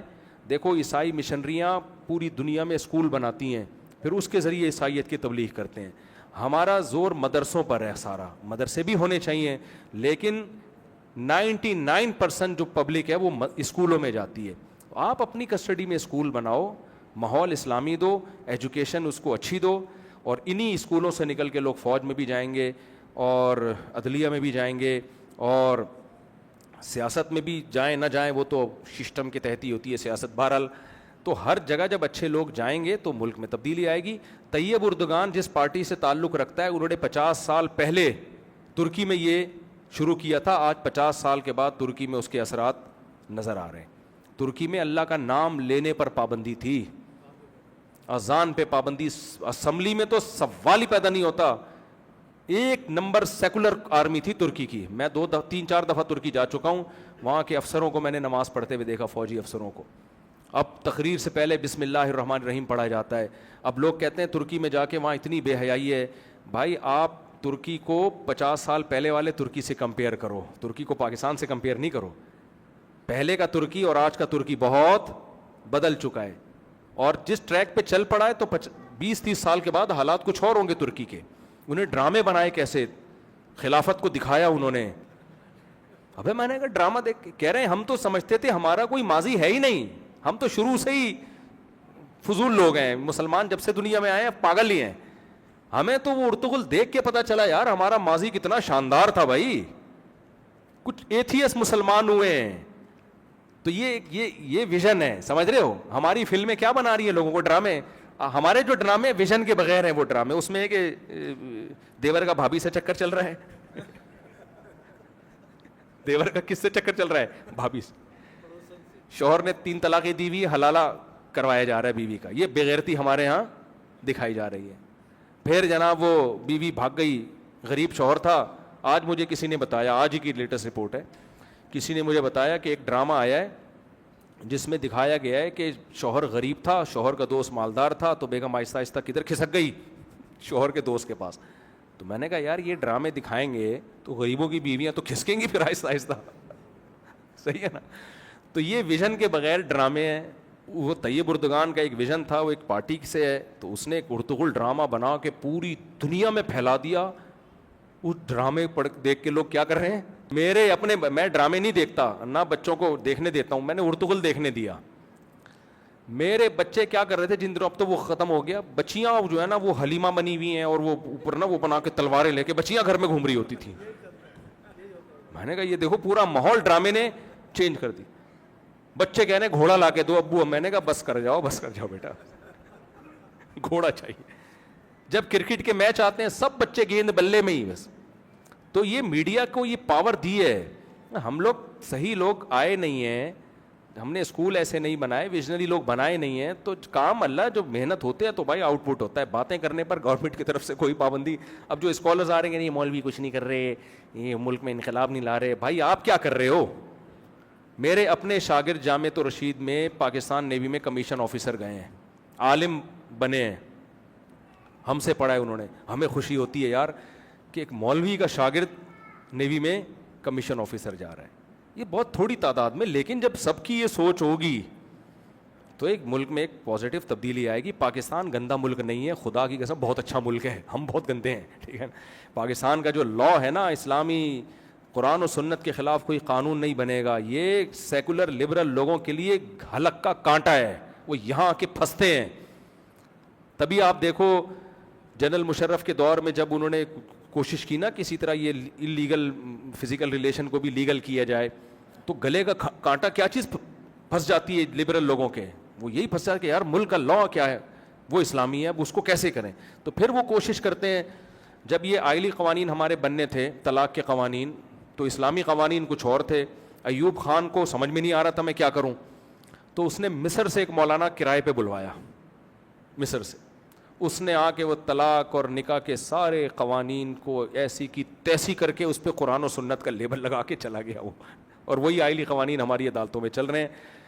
تو لیکن وہ ایوب خان بھی مجبور تھا کہ بھائی اسلام سے میں ہٹ نہیں سکتا, اسلام سے میں نہیں ہٹ سکتا, تو یہاں سے نہیں ملتا کہیں اور سے بندہ منگوا لو, لیکن مجبور تھا بھائی, اس پہ اسلام کا لیبل لگانا پڑے گا. ایک آخری بات کر کے بس بیان کو ختم کرتا ہوں. آپ کو پتہ ہے ہمارے وزیر داخلہ کا چند سال پہلے ایک اسکینڈل چلا تھا, قل واللہ غلط پڑھ رہے تھے وہ, پتا تھا نا آپ کو, قل واللہ احد اللہ الصمد لم یلد ولم یولد میں آ کے 2-3 دفعہ, تو لوگوں نے بڑا مذاق اڑایا کہ دیکھو ایک وزیر داخلہ اتنا بڑے چیختے ہو, اس پاکستان اسلامی ملک ہے, ہمارے وزیر داخلہ کو قل واللہ نہیں آتی. میں نے کہا یہی اس کی علامت ہے, اسلامی ملک ہے. جس کو نہیں آتی نا وہ بھی کم بخت مجبور ہے پڑھنے پر.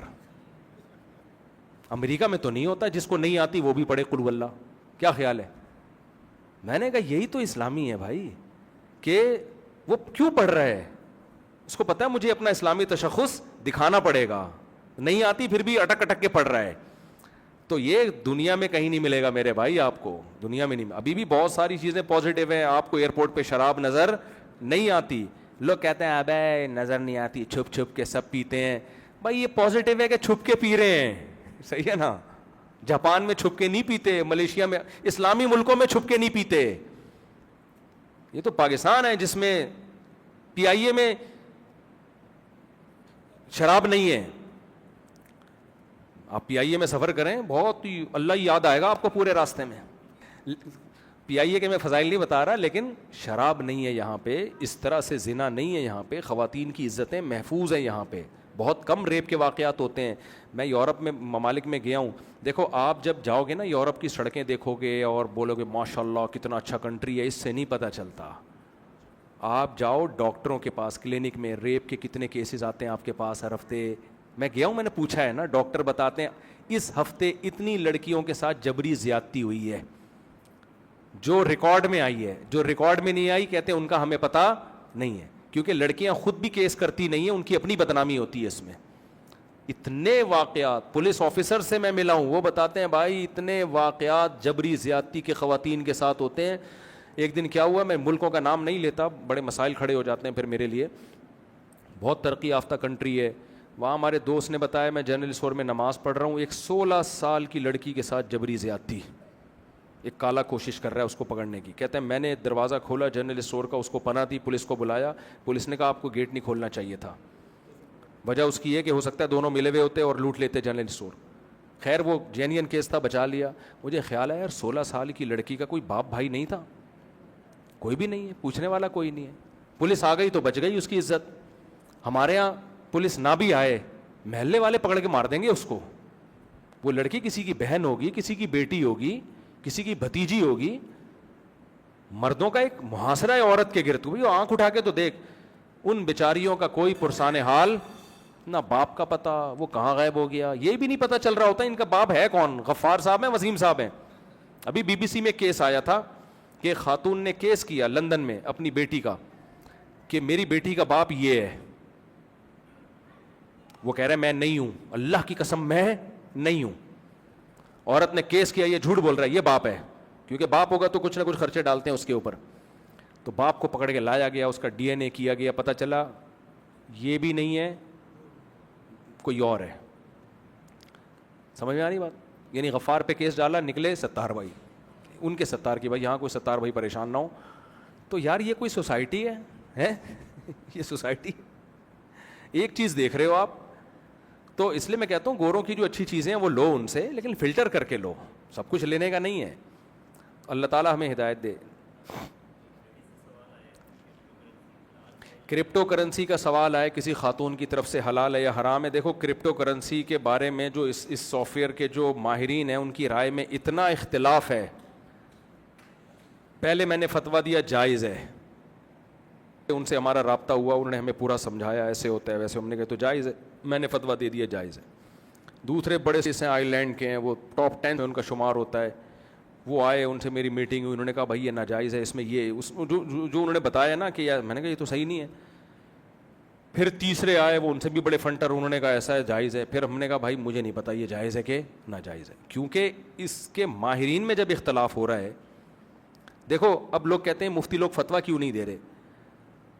آپ کے سامنے کوئی کھانا آیا, ایک آدمی کہہ رہا ہے یہ چوری کا ہے, یہ گدھے کا گوشت ہے, سوری, دوسرا کہہ رہے نہیں گائے کا گوشت ہے. تو مفتی کہے گا بھائی اگر گائے کا گوشت ہے تو حلال ہے, گدھے کا ہے تو حلال نہیں ہے. آپ نے کہا نہیں مفتی صاحب یہ کنفیوژن والا جواب نہیں, آپ تحقیق کرو. میں نے تحقیق کی, قصائیوں کو بلاؤں گا نا میں. ایک قصائی کہہ رہا ہے گدھا ہے, میں نے خود کاٹا ہے. دوسرا کہہ رہا ہے نہیں بھائی گدھا نہیں ہے, گائے ہے, اس کے پائے بھی پڑے ہوئے ہیں, پائے دکھا دیے مجھے, میں فتویٰ دوں گا حلال ہے بھائی, میں نے پائے دیکھ کر آیا ہوں میں. دوسرے نے گدھے کے پائے دکھا دیے مجھے, گدھے کے پائے ہیں, میں فتویٰ دوں گا بھائی حرام ہے. تو میں اپنا فتویٰ روز چینج کروں گا. تو اس سے بہتر نہیں ہے میں خاموشی اختیار کر لوں کہ یار یہ قصائی ہی نہیں ایکسپلین کر پا رہے ہیں کہ یہ گدھا ہے یا گائے ہے. تو جس نے کھانا ہے اپنی ذمہ داری پہ کھائے, جس نے نہیں کھانا وہ کیا کرے, احتیاط. تو اس لیے کرپٹو کرنسی کے بارے میں نہ ہم حلال کہہ رہے ہیں نہ حرام کہہ رہے ہیں. جب تک اس کے بارے میں ان کے ماہرین کی کوئی رائے قائم نہیں ہو جاتی ہم خاموشی اختیار کیے ہوئے. ناجائز بھی نہیں کہتے کہ ایسا نہ ہو آپ کروڑوں کا نقصان کر بیٹھو, کل بولو لو بھائی اب تو مفتی صاحب خود کاروبار کر رہے ہیں, صحیح ہے نا, اور ان کے اب حلال ہو گیا. تو اس لیے ہم خاموشی, بھائی جو کرنا ہے آپ خود سمجھو اس کو. شریعت کے اصول اور ضابطے میں آپ کو بیان کر دیتا ہوں. اصول اور ضابطہ یہ ہے کہ جس چیز کا آپ رسک لے سکتے ہو, رسک ہو, اس کا پروفٹ آپ اٹھا سکتے ہو, سمجھ رہے ہیں, اور ملکی قوانین بھی اس کو لیگل کرتے ہوں. اس طرح کی چند چیزیں ہیں. اور اس کرنسی سے کرنسی برائے کرنسی مقصود نہ ہو. کرنسی کبھی خود مقصود نہیں ہوتی, اس سے ایسٹس مقصود ہوتے ہیں. کرنسی برائے کرنسی نہیں ہونی چاہیے. پھر کرنسی کو جب کرنسی کے بدلے میں بیچا جاتا ہے تو برابر سرابر بیچا جاتا ہے, اگر اسی جنس کی کرنسی ہے. ہاں ڈالر کو روپیے میں بیچ رہے ہیں تو کمی بیشی ہو سکتی ہے, اور شریعت میں یہ ہے کہ دونوں طرف ایٹ اے ٹائم قبضہ ہونا چاہیے جب آپ بیچتے ہیں. تو چند اصول ہم بیان کر سکتے ہیں, باقی یہ میری ابھی تک سمجھ میں آیا نہیں ہے, اور ماہرین کی رائے میں بڑا اختلاف ہے اس میں. تو آپ کریں اپنی ذمہ داری پہ کر لیں. جامعۃ الرشید کا آفیشیلی فتویٰ نہیں ہے, ان کے کسی پرسنل مفتی کا فتویٰ ہے, لیکن اس پہ بھی اویس پراچا صاحب کا ہے, لیکن ان پہ بھی بہت سارے جامعۃ الرشیدی کے علماء کو اشکالات ہیں. مفتی تقی عثمانی صاحب نے اس بارے میں ابھی تک کوئی رائے دی نہیں ہے.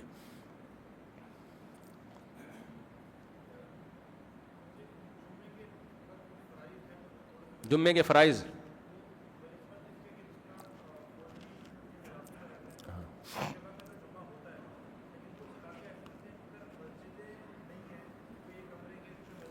دیکھیں جمعے کے لیے ضروری ہے کہ بڑا قصبہ ہو یا شہر ہو. گاؤں دیہاتوں میں صحراؤں میں جمعہ نہیں ہوتا. بس حدیث سے کہیں بھی ثابت نہیں ہے کہ صحابہ کے دور میں, نبی کے دور میں کسی گاؤں میں جمعہ ہوا ہو. گاؤں کے لوگ مدینہ آیا کرتے تھے.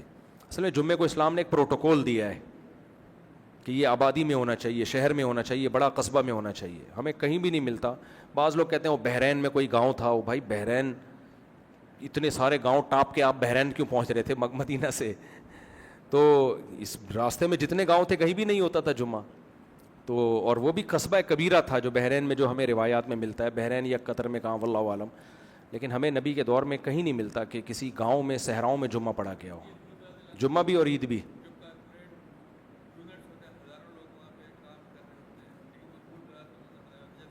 ہزاروں لوگوں سے نہیں ہوتا.